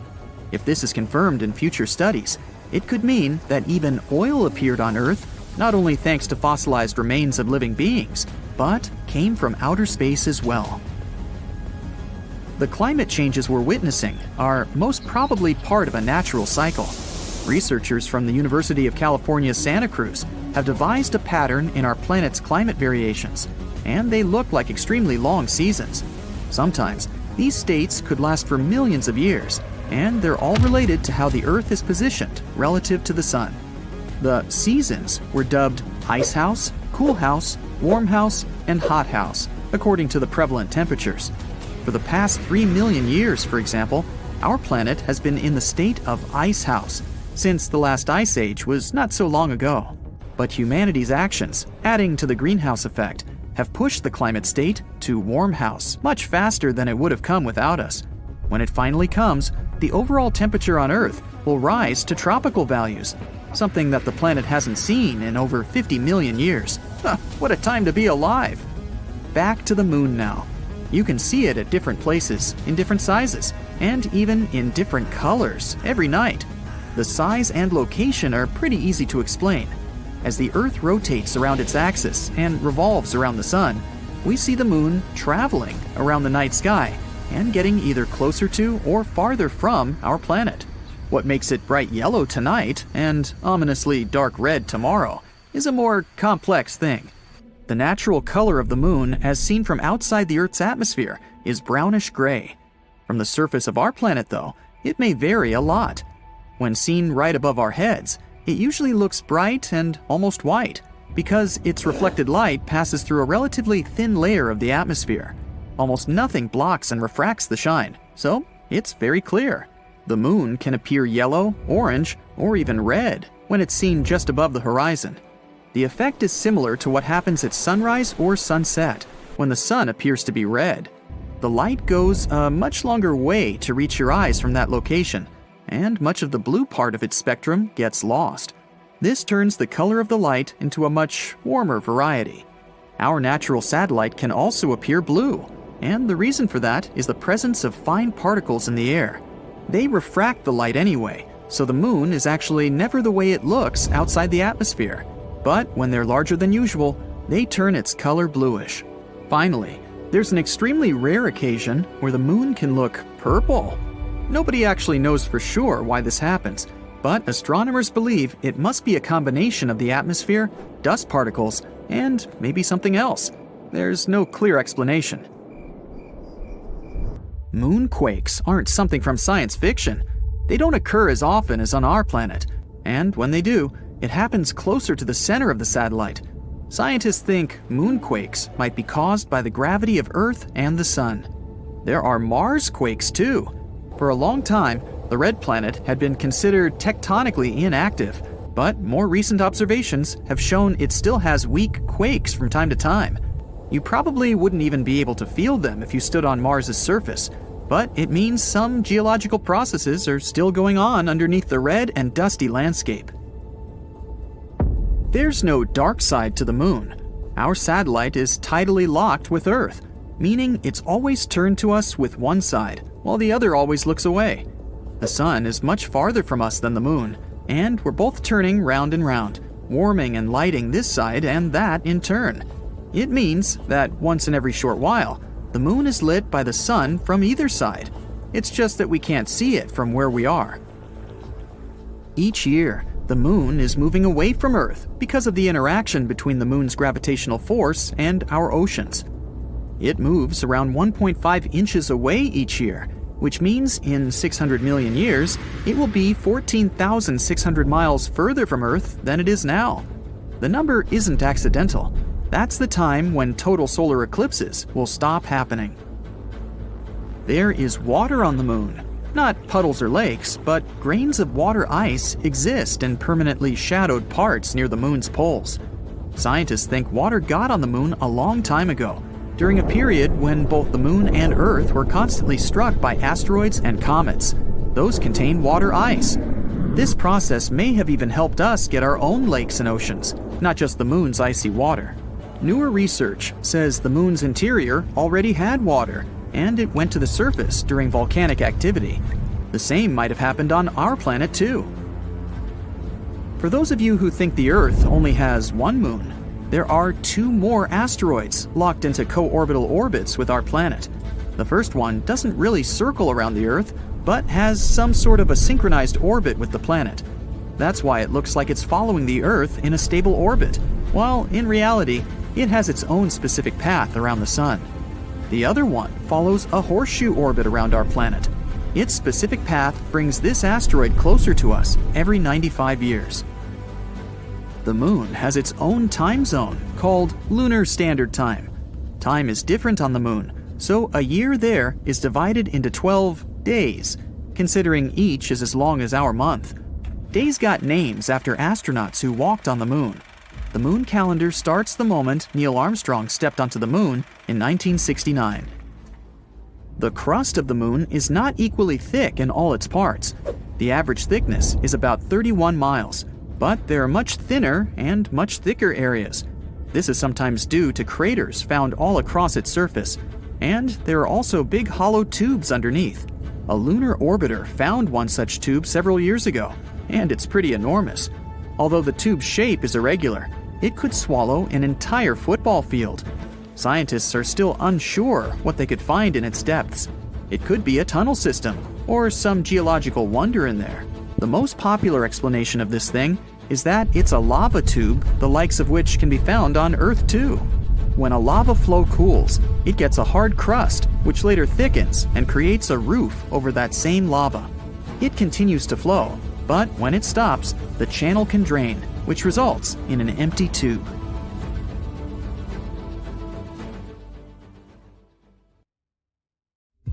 NASA has some incredible plans for the moon. For example, their next ambitious lunar program, Artemis 2. They've set their sights on landing astronauts, including the first woman and the next man, on the moon by 2024. Artemis is all about building a sustainable presence on the moon. They're planning to establish a lunar gateway, a sort of space station in lunar orbit, which will serve as a jumping-off point for lunar landings. And let's not forget about the cool lunar landers. Scientists are developing the mighty Space Launch System rocket, which will launch the Orion spacecraft carrying astronauts towards the moon. Then there's the Human Landing System, a snazzy lunar lander that will gently touch down on the moon's surface, allowing astronauts to explore and conduct amazing scientific experiments. And NASA isn't going alone this time. They're teaming up with international partners, like the European Space Agency, to make this lunar dream a reality. But all these wonderful dreams might be ruined by something that seems super small and insignificant at first. Picture this: no atmosphere, no air to breathe, and suddenly, a mysterious haze and radiant beams of light appear at sunrise and sunset. It's as if the moon is putting on a celestial show. But there is a twist to this beauty. During the Apollo 17 mission in 1972, this beautiful sight made one of the NASA astronauts, Harrison Schmitt, sneeze and made his eyes water. He called it lunar hay fever. This mysterious fever affected all 12 moonwalkers. From sneezing fits to stuffy noses, those astronauts experienced symptoms as if they caught a cold. It took days for the reactions to fade away. This event led to a discovery about lunar dust and its darker side. When scientists found out about these rays, they rolled up their sleeves and delved into their origins. And here's what they discovered. Those radiant bands of light were actually caused by sunlight sneaking through layers of teeny tiny lunar dust. The dust was composed of small particles and sharp glass shards and was lurking everywhere. And it turned out that this lunar dust was a sneaky villain. It brought a whole host of problems. Astronauts who found themselves with impaired vision were just the beginning. The troublemaker went even further, damaging precious machinery and causing electronic malfunctions. It even had the audacity to corrode components and smelled like burnt gunpowder inside the spacecraft. Yikes. It clings to everything, coating surfaces like a mischievous blanket. It can clog up equipment, get into delicate machinery, and even mess with astronauts' spacesuits. In 1972, things got really hairy again. The Apollo 17 astronauts faced a nightmare. After just 22 hours of gallivanting on the lunar surface, their spacesuits suffered irreparable damage. Yes, you heard that right. Irreparable.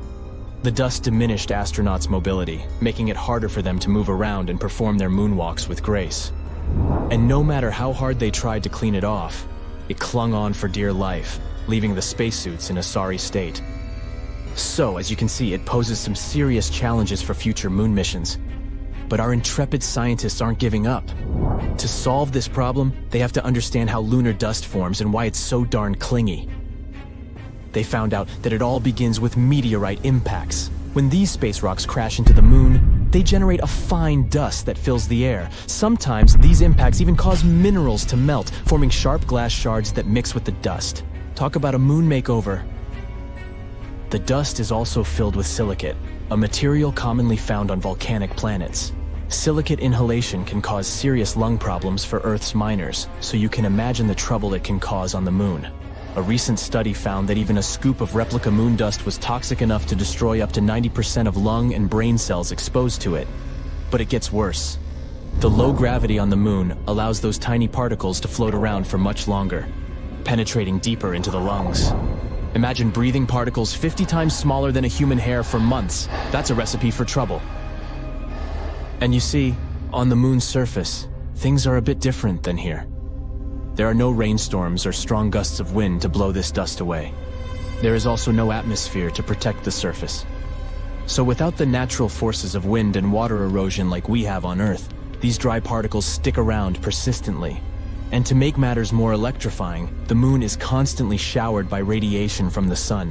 This exposure gives the dust an electric charge. The solar winds create positively and negatively charged particles. The particles then buzz around, repelling each other and giving rise to those radiant bands of light that the Apollo 8 astronauts witnessed. It's like a disco party on the moon. ESA, the European Space Agency, has gathered a team of experts to study the lunar dust. They're working with simulated moon dust mined from a volcanic region in Germany to understand its behavior and effects. Engineers also need to find a way to protect future astronauts and equipment. Engineers in NASA want to create spacesuits that can survive not 1, not 10, but a whopping 100 extravehicular activities on the lunar surface. That's like spending 800 hours out there, exploring and having a blast. Besides that, NASA initiated the Breakthrough, Innovative, and Game-Changing Idea Challenge in 2021. It was open to clever university students from all over the world. These young minds put their thinking caps on and unleashed a wave of innovative solutions. For example, they proposed using special fibers that conduct electricity, inspired by fluffy chinchilla hair. Just like how chinchillas stay dust-free, these fibers would help keep the lunar dust at bay. A furry friend lending a helping paw, isn't that adorable? Another bright idea involved an electrically charged brush activated by UV radiation. It's like a magical wand that zaps away the dust with a flick. Abracadabra, lunar dust be gone. And let's not forget the fabric inspired by clever insects. These insects have pollen-collecting structures that repel unwanted dust. So our ingenious students thought, why not mimic that? They designed a fabric with similar properties, creating a shield against the sneaky lunar particles. What's remarkable about these ideas is that they all use the power of charge to fight the dust. They cleverly repel it from the spacesuits, keeping them clean and protected. And even though all these ideas sound pretty great, scientists in NASA unleashed another, even better solution: carbon nanotubes. It's a great way to revolutionize spacesuit fabric. What makes these carbon nanotubes so special? Well, they possess some amazing superpowers. First off, they're superconductive, meaning they can carry electricity like nobody's business. It's like having a lightning bolt trapped inside a microscopic tube. Not only that, but these carbon nanotubes are tougher than the toughest meteors. They have the strength to withstand the harsh lunar environment, where even a speck of dust can cause trouble. Imagine having a suit made of a material that's stronger than Superman's cape.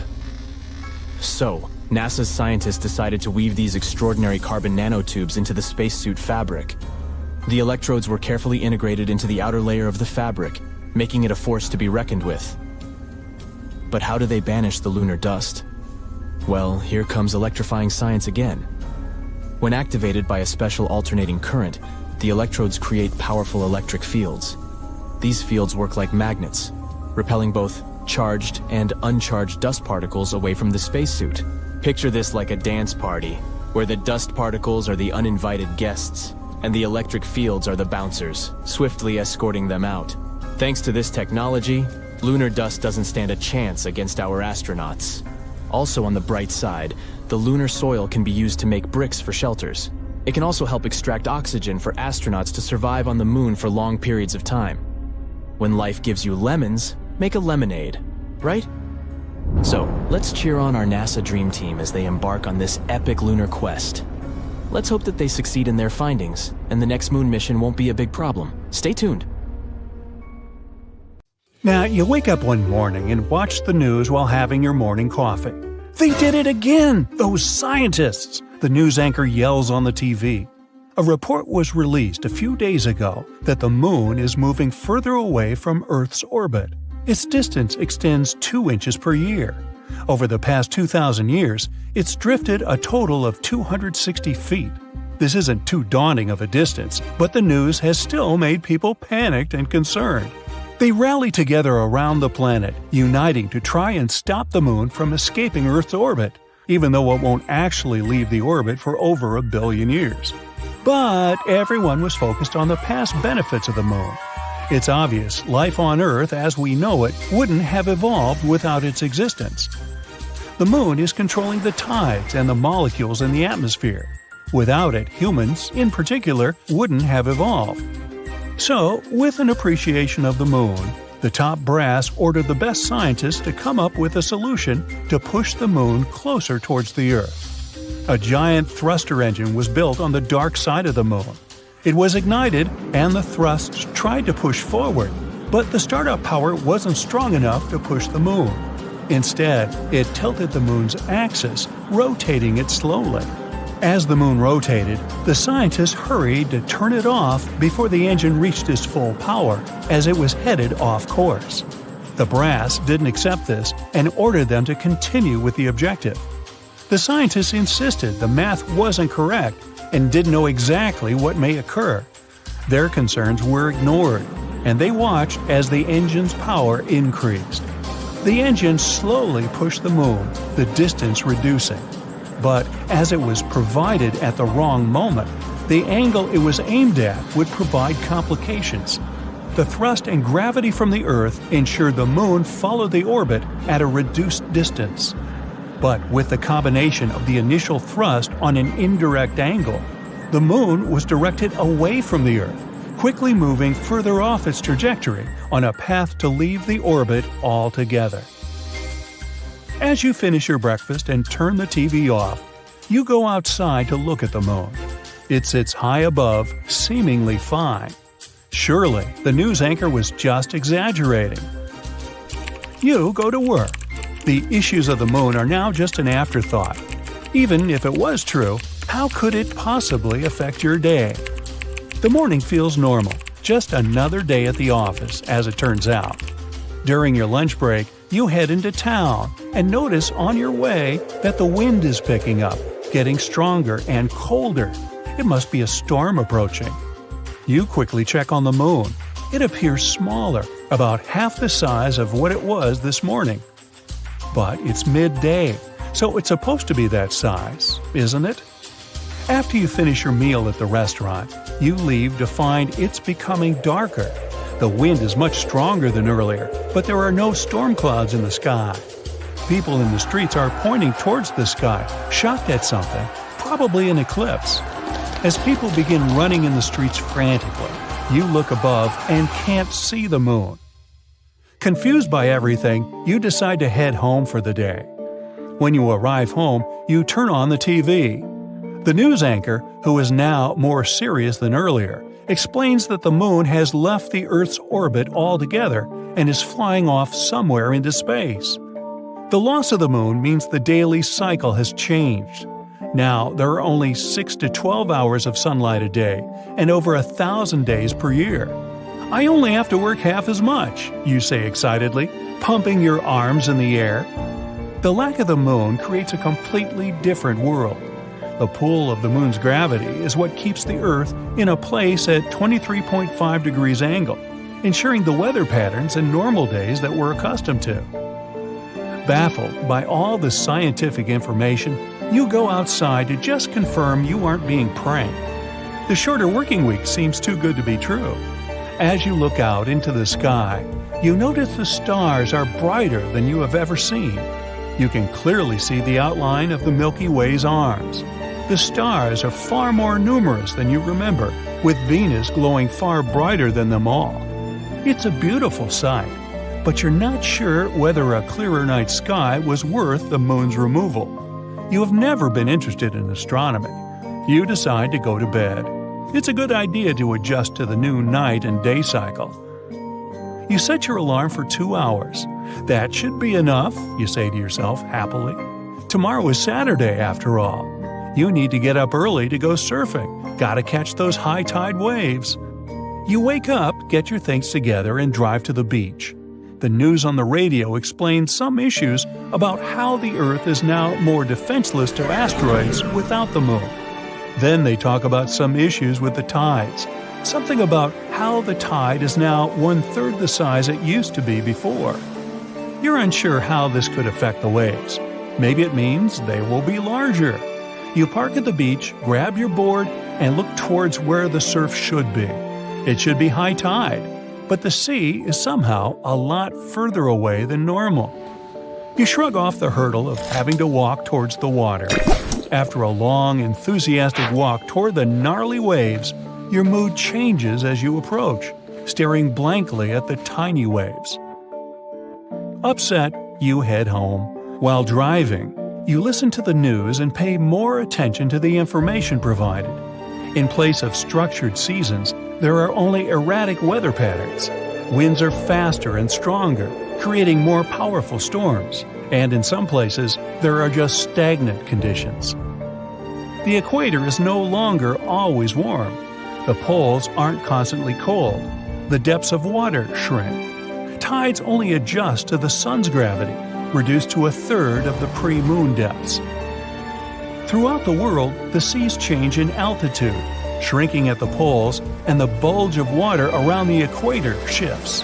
The moon regulated the tides and provided the periodic changes that were a key element to assisting with life on Earth. Aquatic life forms are displaced within shallows worldwide. Life cycles of important microbial life have been upset. You couldn't imagine that something as simple as a change in the tides could be so important to billions of life forms. Water and precipitation, which is distributed across the globe, cannot provide sustenance where they did before. The weather has become more extreme, hotter for longer periods and colder for other parts of the Earth. Over time, some thousands of years in the future, dry deserts will transition into ice ages. These intense changes disrupt the natural order of all things for life on Earth. Not only did the moon control the tides and weather, but it used to pull molecules within the atmosphere as it moved. The now constant movement disrupts molecules, creating barriers for future evolution. You arrive home, upset after learning the disheartening news. Not only will you never be able to surf again, but all life on Earth will change. An age of devolution has begun. Over the next year, flora and fauna changed to adjust to this new world. Migratory animals that would travel toward greener pastures find nothing at all. Birds are completely confused, with no end to the change in seasons. Hibernating animals delve in and out of their shelters at the incorrect times, and vegetation struggles to grow at the lack of sunlight. Nocturnal animals cannot see without guided assistance from the reflection of the moon. Although Venus is the brightest source of light when it's dark, it's only 1,000th of a fraction as bright as the moon was. Predatory animals that hunt during the night are not capable of finding their prey, providing an opportunity for smaller animals to thrive. Although life on Earth has changed, it will continue to exist. But the sudden adjustments will become a test for all walks of life. Over time, it will be very interesting to see what species have adapted and evolved. A world where rats and mice would be more prominent due to their adaptive capabilities could create a new dominant species to emerge. In millions of years of evolution, their descendants will primarily flourish. We could see buffalo-sized mouse herbivores crossing the plains and tiger-sized rats roaming within the jungles. Tree-faring mice with long arms may swing amongst the branches. Others will probably move to the seas in place of mammals to feed upon aquatic life. Wide-eyed predatory rats may occur to have similar traits to bats, with echolocation, becoming the conquerors of pitch-black nights. All the new species that will emerge, undoubtedly, will continue to be monitored by humans, wherever we may be. Now, what would Earth look like if it was the only planet in the solar system? Or, what would happen to our planet if the moon went missing? Or, what if dinosaurs had never gone extinct? We've all heard the story. Over 66 million years ago, a big asteroid hit Earth. Almost 75% of creatures that roamed the planet at the time were wiped out in mass extinction. Among them, dinosaurs. Tyrannosaurus, Triceratops, Velociraptor, all gone. But because of that, we're all alive. According to science, the human race was developing more safely without these gigantic creatures hunting us. But what if that asteroid had crashed to the ground a few miles away from the place where it fell? What would the world be like today? Imagine walking down the street to your local supermarket and coming across a truck-sized T-Rex. Could that ever happen in this alternate universe we're talking about? Well, dinosaurs would have had to survive a lot more than an asteroid to be living nowadays. About 55 million years ago, the temperatures on the planet rose. The climate became 14 degrees Fahrenheit hotter than it is today. Rainforests flourished, and vegetation was abundant. In this scenario, herbivore dinosaurs would have likely thrived. But they would have started to look a bit different. Plants started growing during that time period were not very rich in nutrients. This means that dinosaurs would have probably shrunk in size, not having the necessary energy to grow all the way to their full size. Then, about 34 million years ago, South America and Antarctica split, which resulted in a cooler and drier climate. During this period, long-legged dinosaurs would have been the ones to survive. At that time, animals had to travel long distances to hunt, since seasons started to affect the availability of food and water. Compared to the mammals of that period, dinosaurs would have had significant advantages, like having more teeth or better eyesight. And speaking of mammals, some of them probably would have never evolved. That would have become dinosaurs' breakfast first. By the way, did you know that some dinosaurs live among us today? Think pigeons, or birds in general. They've all evolved from dinosaurs. Now I bet you've heard once or twice that we use 10% of our brains. If this was true, what would happen if you used 100% of our brain? Would you be able to compose a symphony? Would you become a tech genius and create a multi-million-dollar company overnight?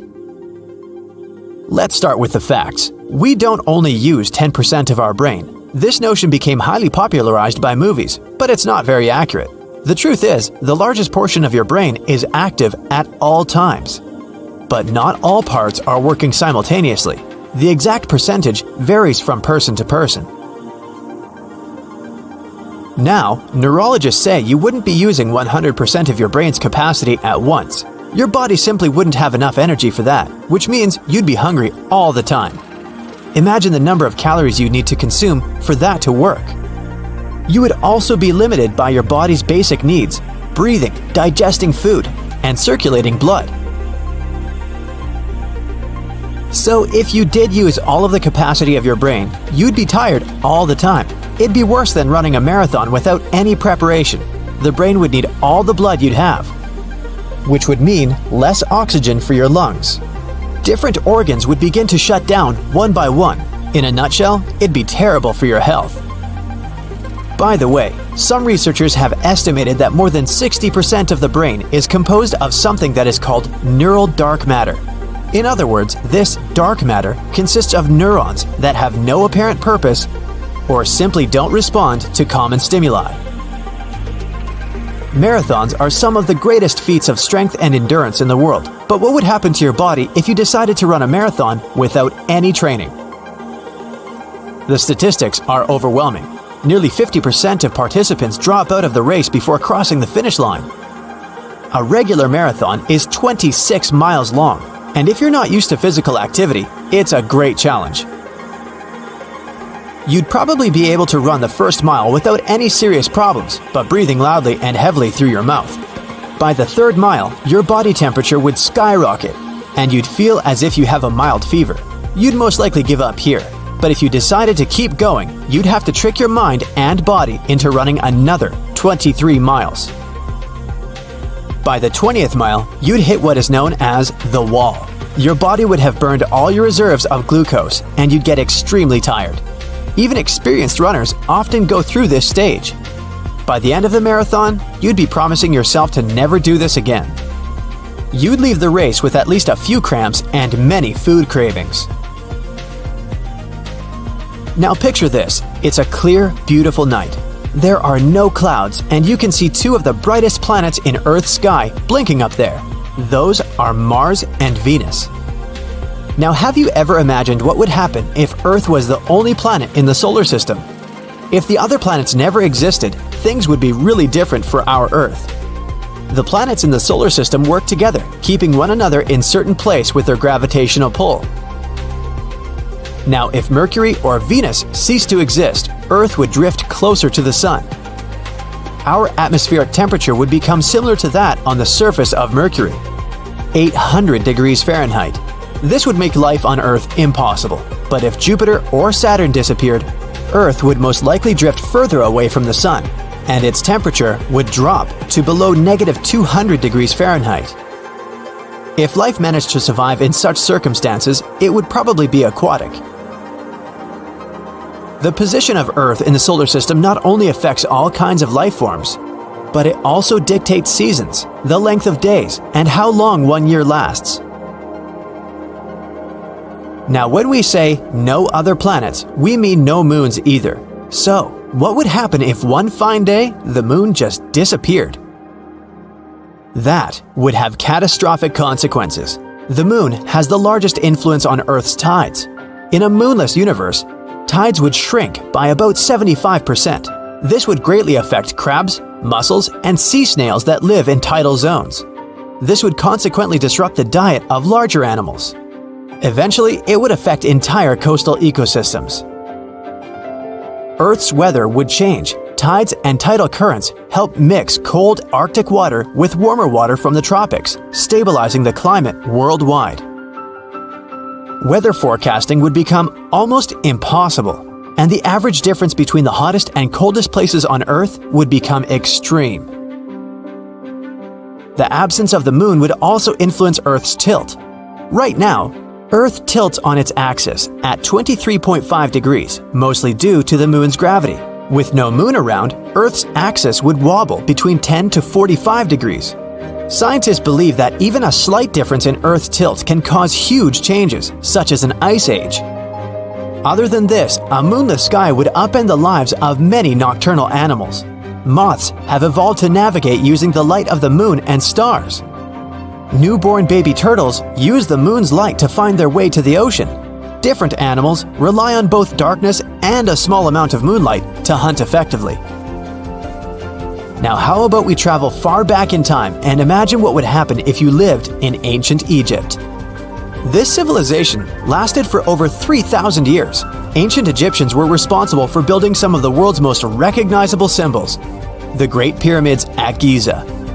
If you'd lived in ancient Egypt, you'd have witnessed a time of enormous scientific and mathematical breakthroughs. Ancient Egyptians organized themselves in strict social structures, so you'd probably have to fit into one of them. You'd have either been born a laborer, a farmer, or a specialist, which was either a soldier, a sailor, or a teacher, or you'd have been part of the Egyptian elite. If you had been a farmer, you'd probably live in a house made of mud bricks. You'd have had a stone oven and kept your food stored in a pit in the ground. You'd have spent your days tending to crop fields by the Nile River, or taking care of cattle and ducks. On tax days, you'd have packed up some of your harvest and brought it to the temple as payment for the usage of land. If you'd been a member of the elite, you'd have spent most of your days in banquets. You would have adorned yourself in gold and semi-precious stones, displaying all your wealth. If you had lived in ancient Egypt, maybe you would have been one of those who invented tables. Yep, before the Egyptians, there was no such thing as a table. This invention appeared as a way to keep food off the ground. It all started with a minor change on our planet. At first, people noticed the moon had become brighter and a little bigger. But nobody paid attention to this. The moon affected tides all over the world. The water flooded the beaches, but it wasn't a tragedy. A lot of fish came close to the shores. People found giant squid, anglerfish, and other creatures next to the coast, although they usually live in the dark depths. New, stranger things happen every day. Birds no longer fly to the south in winter. They gather in huge groups, flying around cities with no purpose. The moon used to help them navigate in nature, so they can't figure out which way to fly anymore. In the boundless waters of the world's oceans, ship captains notice that compasses are now unstable. The arrow is pointing in different directions since the Earth's magnetic poles have changed. People realize the moon has started to approach Earth for an unknown reason. The moon's gravity affects the gravity of our planet. This entails changes in the climate, the behavior of all living beings, and the magnetic field. Now, it rains in the driest places and gets hot in the coldest lands. It's knocking down ecosystems all over the planet. People living near forests hear wolves howling all the time. The moon drives these animals mad. The Earth's natural satellite is growing in size and lights up the night much brighter. Nothing critical has happened yet. People don't panic because they don't want to believe the end is coming. But then, one day, the moon reaches a critical point. You're walking down the street listening to music, and at that moment, someone pushes you. Okay, maybe that guy is late for work. You keep walking, and a girl coming by hits your shoulder. "I'm sorry," she says, and goes away. You've noticed the fear in her eyes. You look ahead and see people running towards you. You take off your headphones and hear screams and sirens. People leave their cars and run away. Hundreds of seagulls are flying in the sky. You hear a strange noise among all the sounds of chaos. It seems to be water. How is this possible? You're in the city center, a few miles from the shore. But there's no time to think. You notice a huge wave flooding the streets and heading straight to you. You run into a building and go up to the 10th floor. From here, you're watching the water filling the city. The strong stream blows all cars, one-story buildings, and trees off the road. You notice a shark and other fish in the water. People are hiding in houses and on the roofs. The whole city is quickly plunging into a catastrophe. The TV is working in the building where you're hiding. You learn that floods are occurring all over the world. Massive tsunamis cover coastal cities. In some places, waves reach the height of a 30-story building. Many towns have been washed off the face of the earth. The moon is too close to Earth, and massive floods are just the beginning. The moon flies around Earth and helps to keep our home on its axis. The moon provides climate stability and helps living organisms develop. But now, this balance is broken. The moon is approaching and changing our planet's gravity. Earth can tilt slightly to the side and provoke massive floods around the world. Imagine that you're holding a round glass of water. Tilt it a little. See how the liquid moves from one side to another? The same thing is happening now with the oceans. But the moon is not just approaching us. It's flying around the planet and getting closer with each circle. It causes natural disasters in different locations on Earth all the time. Now the ocean floods one side, and a few hours later, another. So you see all the water going back from the streets to the shore. The oceans may return to the city again by the end of the day. Wait a minute. It seems the end of the day has already come. You notice that the sky has become dark. It's weird, because it's only 3 p.m. The moon changes Earth's rotation speed and makes the day go faster. The moon covers almost the entire sky and brightly illuminates our planet.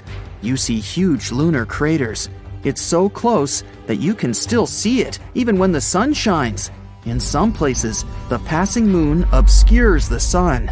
The water is leaving the streets and everyone goes outside. At this moment, an earthquake begins. The road is cracking and the houses are collapsing. There are landslides on the street. Tectonic plates are shifting all over the planet. Imagine two magnetic balls that are approaching each other. So, one ball is the moon, and the second one is Earth's core. What do you think will happen to what's above the core? That's hundreds of thousands of miles of the Earth's crust. And now, it's all moving. Destructive cracks are emerging all over the world. The planet's highest mountains break down and turn into a pile of stones. The seabed cracks and releases magma from the underground depths. Volcanoes wake up and erupt magma. Clouds of volcanic ash cover the sky from the sun and the glowing moon. But the scariest thing is still ahead. A collision is inevitable. The moon flies around the planet like a ball in a round glass with a hole in the center. This force drives clouds all over the planet. Now there's a thunderstorm, but in 5 minutes, it will be snowing. Then the night comes, and it starts raining. Water droplets consist of mud and volcanic ash. It's difficult for people to breathe without gas masks. Atmospheric pressure is constantly changing. Some people experience severe migraines, and some have sore joints. But there's no time to think about your health. Humanity needs to figure out how to save itself from the collision. A new gravitational order will come when the moon crashes into Earth. Continents will change their shape. They will combine into one giant piece of land or split into 100 smaller ones. The energy of the collision can burn all the oxygen in the atmosphere and make the planet unsuitable for life. Hiding underground also makes no sense because of deep earthquakes. People decide to spend their last hours with loved ones and their families. The moon is getting closer. It's now at the same distance as the International Space Station. The moon covers the sky. Many cities are in the shadows because of the waves. Tsunamis, several miles in height, crash down on the ground. Millions of tons of magma collide with the ocean. Billions of gallons of water just evaporate. Moisture rises into the air, mixes with ash, and floods the land in the form of giant cumulus clouds. You've accepted the complete destruction of the planet, but something strange happens to the moon at this moment. You notice giant cracks appear on it. The moon slowly begins to divide into two parts. Both halves crumble into hundreds of large pieces. It's just falling apart. The Earth doesn't have a natural satellite anymore. It's just a pile of giant space rocks. But why is this happening? There's a space around our planet called the Roche limit. In this place, the gravity of Earth is stronger than that of the moon. This means that the forces holding the moon together are weaker than those that tear it apart. People are cheering. The Roche limit has saved the planet. The moon won't hit us. It breaks up into millions of fragments and forms a circle around our globe.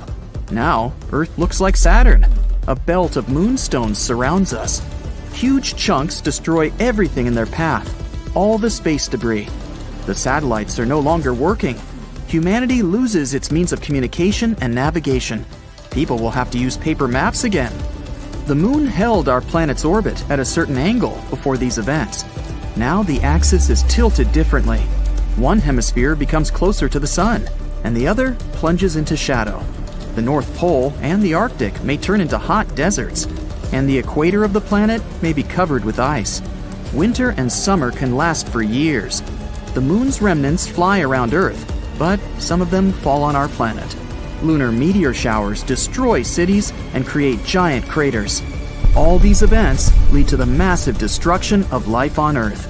It will take hundreds of thousands of years to adapt to the new world. The large ball of fire thousands of miles away from us is the brightest object in our solar system, as well as the biggest. If Jupiter was the size of a basketball, then the Earth would look like a tiny little grape. But the Sun makes even Jupiter look like a joke. That big burning ball in the sky is made up of hydrogen and helium, and is 864,000 miles in diameter, making it more than 100 times wider than our little blue planet. It's 10,000 degrees Fahrenheit just on the surface, and 27 million degrees at the core. The moon, on the other hand, is a little easier to grasp at around 2,160 miles in diameter, which is only less than a third of Earth. It might seem pretty big floating in the sky, but that's because it's the closest object to us. But what if the tables, or in this case, celestial bodies, have turned, and the moon suddenly became brighter than the sun? Let's explore several scenarios. Scenario 1. If the moon becomes brighter than the sun, the nights will be brighter than days. It means your sleep cycle will be disrupted. All nocturnal animals will be utterly confused. When is it time to go out and eat now? In the extreme north and south poles, the nights and days are for months on end. So people living in the area already have an idea of what it's like to sleep at 11 p.m. with the sun shining brightly above them. For the rest of us, it won't be easy. Let's say you're out camping and prepare an awesome meal and gear up for the dark nights. As you trek into the forest, you find a spot that has an awesome view of the lake and the clear sky above.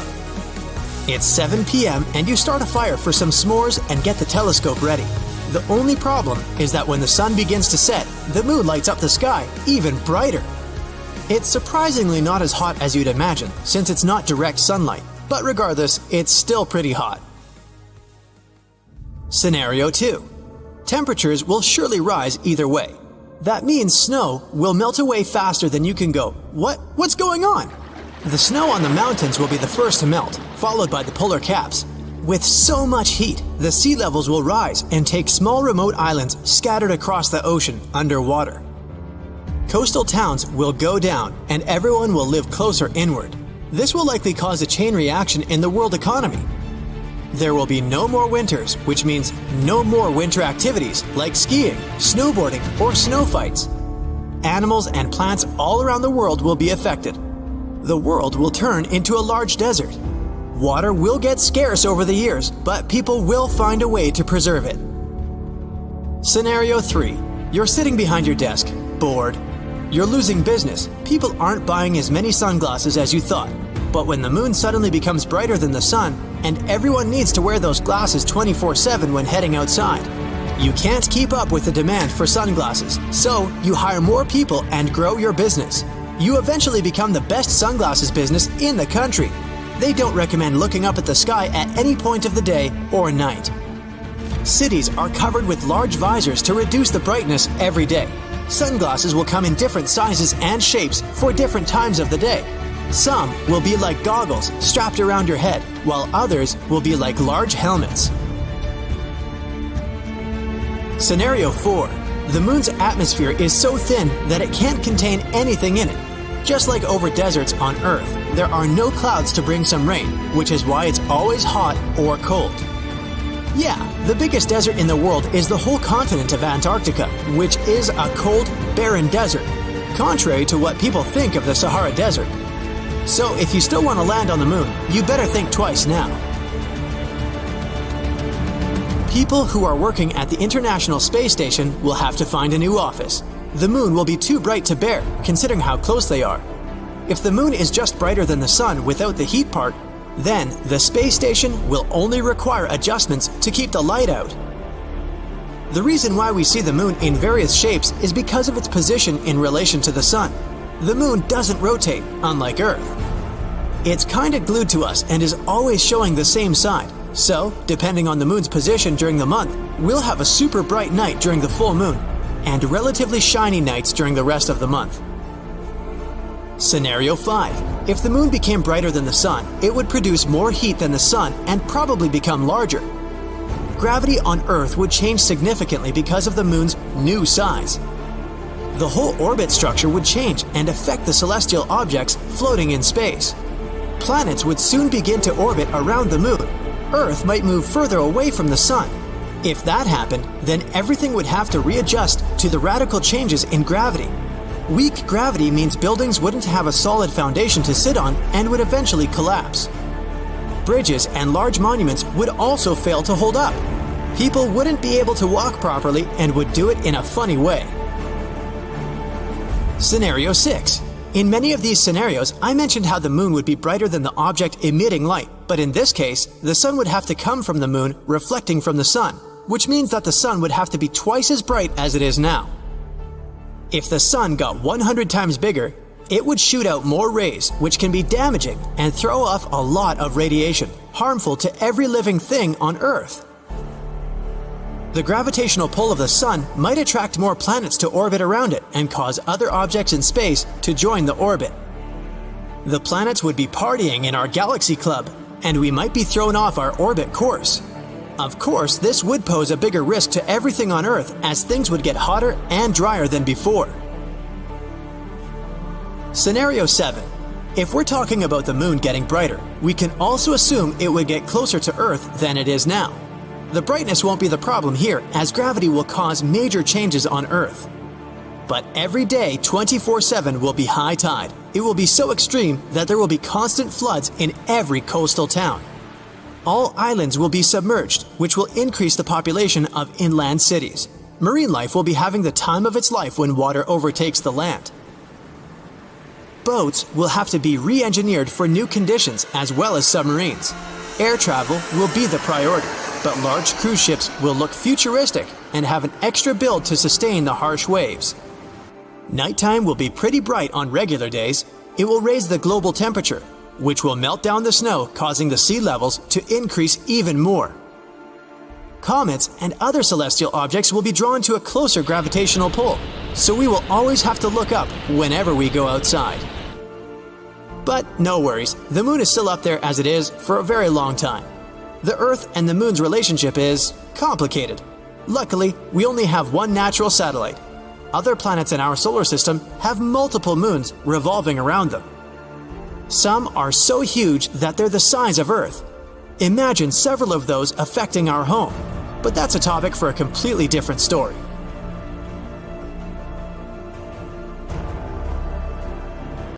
Have you ever seen the other side of the moon? I caught you. Of course not. But maybe you've seen it in photos. In that case, have you ever wondered why the two sides look so different? Well, let me tell you. We can't see the other side of the moon.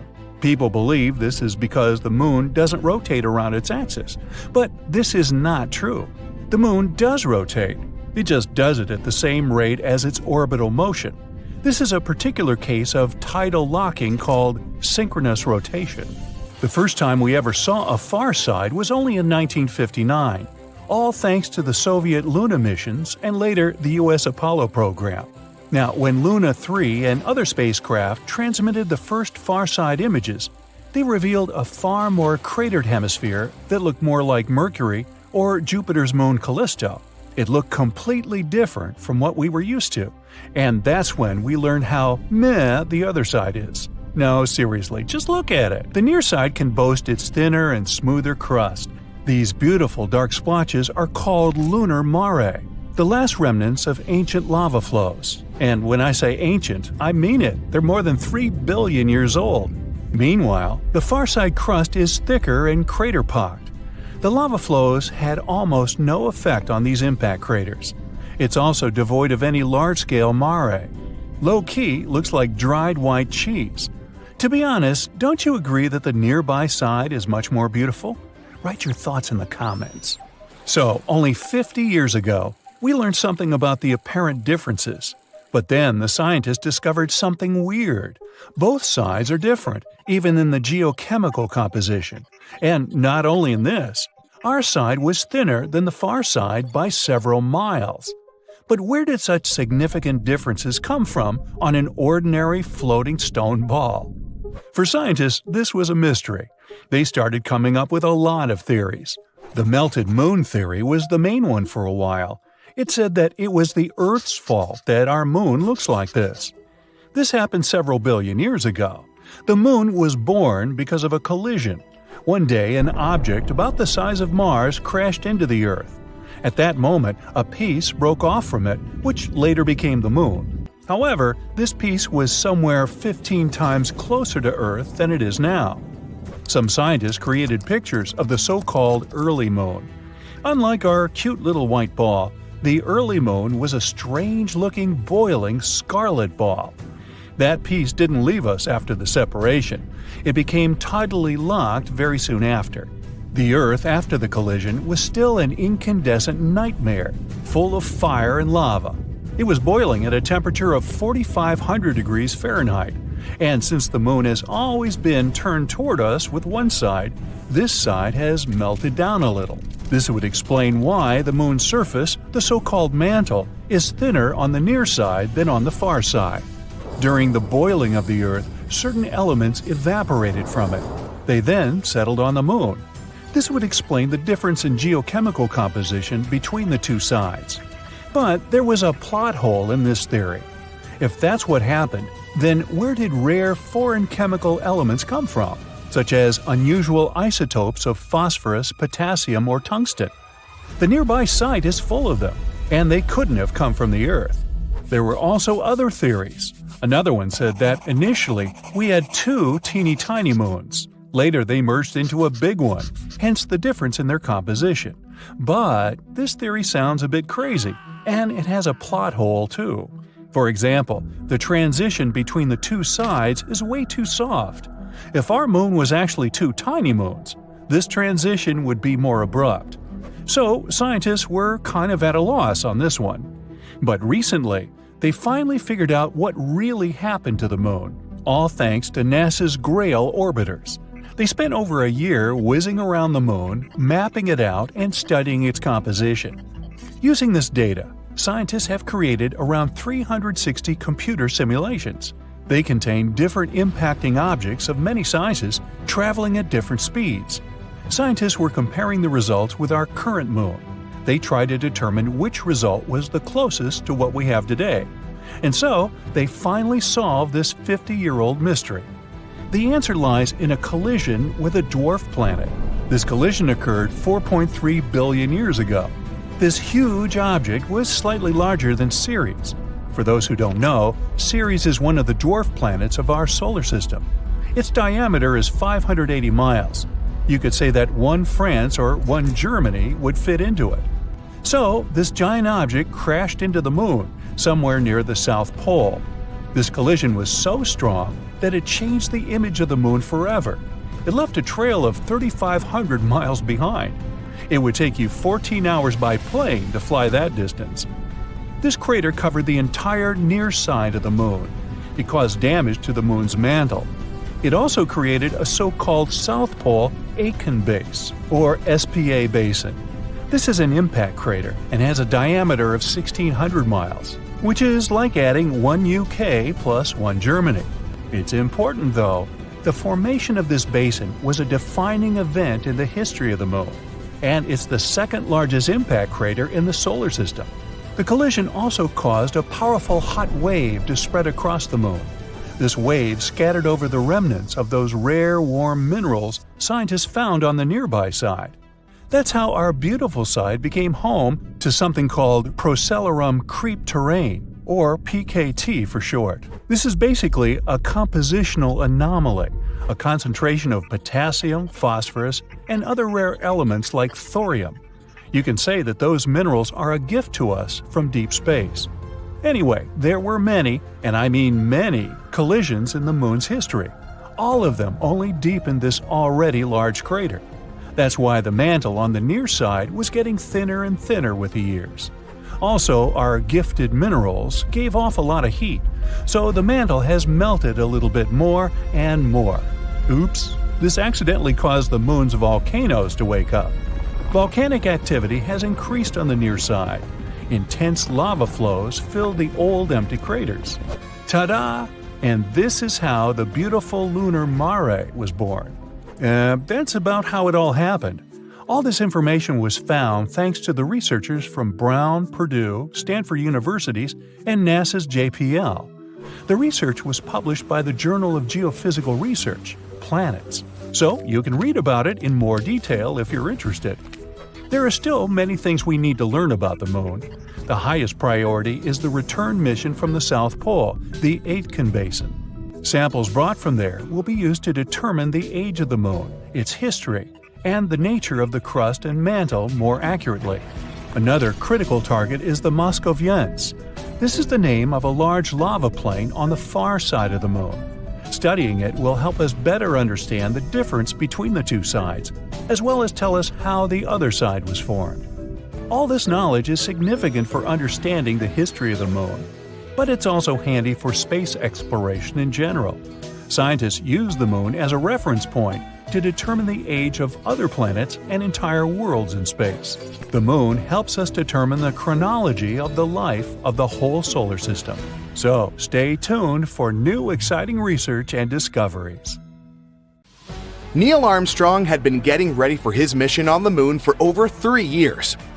To resist microgravity conditions, he had to learn how to walk sideways by being strapped and suspended at an angle in trying to walk along walls.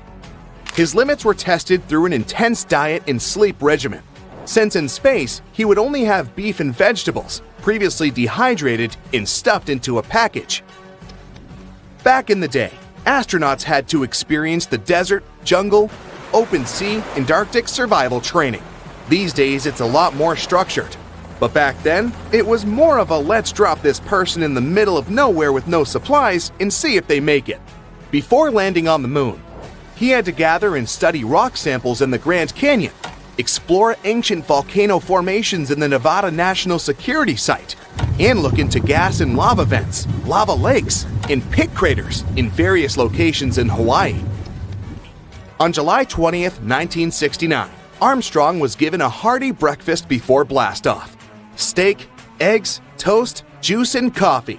He received what doctors call a low-residue meal, which means he wouldn't have to go to the bathroom soon after. It took him 109 hours and 42 minutes to reach the surface of the moon, in an area called the Sea of Tranquility. He had to travel 240,000 miles to get there. The crew could have gone for the Ocean of Storms or the Central Bay, but this place was chosen for landing because it had good visibility, was relatively smooth, and was easily reachable with as little propellant as possible. When he was at about 500 feet above the surface of the moon, Armstrong had to maneuver the spacecraft manually to make sure they wouldn't land in a dangerous crater. He continued to hover for about a minute and a half, moving it sideways until he felt comfortable to land. As soon as his device landed safely, he immediately radioed to Mission Control, located in Houston, Texas. The now famous message, "The Eagle has landed." Steadily, he went down the Lunar's module's ladder, while a television camera was attached to the craft to record his progress. The camera also transmitted the signal back to Earth, where hundreds of millions of people were anxiously waiting. At precisely 10:56 p.m. EDT on the same day, Armstrong placed his feet onto the lunar soil, saying, "It's one small step for man, one giant leap for mankind."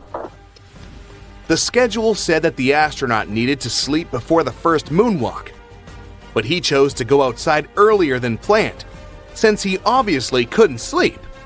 If Armstrong had walked on the moon without special equipment to breathe, he would have smelled a weird odor, sort of musty and sulfuric. Still, he had the chance to smell it when he returned to the lunar module. The thing is, the dirt had clung to his feet, so the odor spread all over the cabin. He described it as wet fireplace ashes, or how the air smells after fireworks shows. Who would have thought you needed to pack a scented candle when going to the moon? Apart from the people that have since made it to the moon, no one ever got the chance to know precisely what the crew was smelling. Even during that first mission, when moon soil and rock samples were transported to labs in airtight containers, once they were opened back on Earth, surprisingly, the smell was gone. He also felt the surface of the moon to be fine and powdery, but said he had no difficulty in moving around. One other member of his crew joined him about 20 minutes later. The whole moonwalk took a little over 2 hours. During this time, Armstrong and his teammates set up various devices on the surface of our satellite. One was meant to precisely measure the exact distance from there to Earth, by timing how long it took for a laser beam to travel from Earth to the lunar surface and back. Another meant to measure moonquakes and potential meteor impacts, which leads us to the discovery that the moon was pretty alive after all. We know today that the largest moonquakes are much weaker than the largest earthquakes, though their movements can last for up to an hour, way longer than on Earth. They managed to gather somewhere around 50 pounds of rock in soil samples. They also snapped many photographs of the terrain, where they also planted a US flag. The astronaut even got the chance to catch up with President Richard Nixon, for less than a minute though. The final thing on the list for Armstrong was to go for a walk to what is now known as East Crater, 65 yards east of the lunar module. It was the greatest distance traveled from the spacecraft on that specific mission, approximately the length of half a football field. As soon as his tasks were done, Armstrong went back into the lunar module and safely closed the hatch to get some sleep. While preparing for liftoff, Armstrong and his crew discovered that, because of their chunky spacesuits, they managed to break the ignition switch for the ascent engine. No big deal, they thought. So they used a part of a pen to push in the circuit breaker to start the launch sequence. At 1:54 p.m., the famous Eagle began to ascend. Apart from the scientific equipment installed on the surface of the moon, a plaque was also left there. It read, "Here, men from the planet Earth first set foot upon the moon, July 1969 AD. We came in peace for all mankind." Years later, Armstrong said that NASA limited their time on the moon because they didn't know how the spacesuits would handle the moon's extreme temperatures, as high as 260 degrees Fahrenheit during the day, to as low as 280 degrees Fahrenheit below zero at night. Things got a bit more complicated when Armstrong landed back on Earth, since he had been exposed to unknown space particles. The result? He and his team had to be placed in planetary protection quarantine on their return, as soon as their space capsule safely splashed down in the Pacific Ocean on July 24th. That specific quarantine for the Apollo 11 astronauts is one of the reasons why we have microwaves in our kitchens today. When they first returned from the moon, they initially spent their first few days in a mobile quarantine facility, or MQF. Sure, the MQF featured comfortable chairs, bunks, a toilet, and showers, but it didn't leave a lot of space for fancy cooking. Since there was no room for a standard oven or grill, and to also reduce the potential fires that might have occurred, NASA had to get creative. That's how the original countertop microwave oven was developed, to easily help astronauts get their meals without the hustle of a fully equipped kitchen. These days you can see that first microwave in a museum in Oakland, California. After returning to Earth, Armstrong claimed he would never reach for the stars again. But he didn't stop exploring though. Back in 1985, he joined a professional team of other greatest explorers to the North Pole. He was joined by mountaineer Edmund Hillary, aviator Steve Fawcett, and photographer Patrick Morrow, reaching the pole on April 6, 1985. Armstrong claimed he wanted to see what the Earth's icy pole looked like from the ground, since he had only seen it from the surface of the moon. The Apollo 11 mission was nevertheless unforgettable for Armstrong since. In 2015, the Smithsonian Institution uncovered that he had kept hidden a cloth bag full of small parts from the lunar module. It included his waist tether, some utility lights and their brackets, an emergency wrench, and the optical sight that was mounted above Armstrong's window of the space module.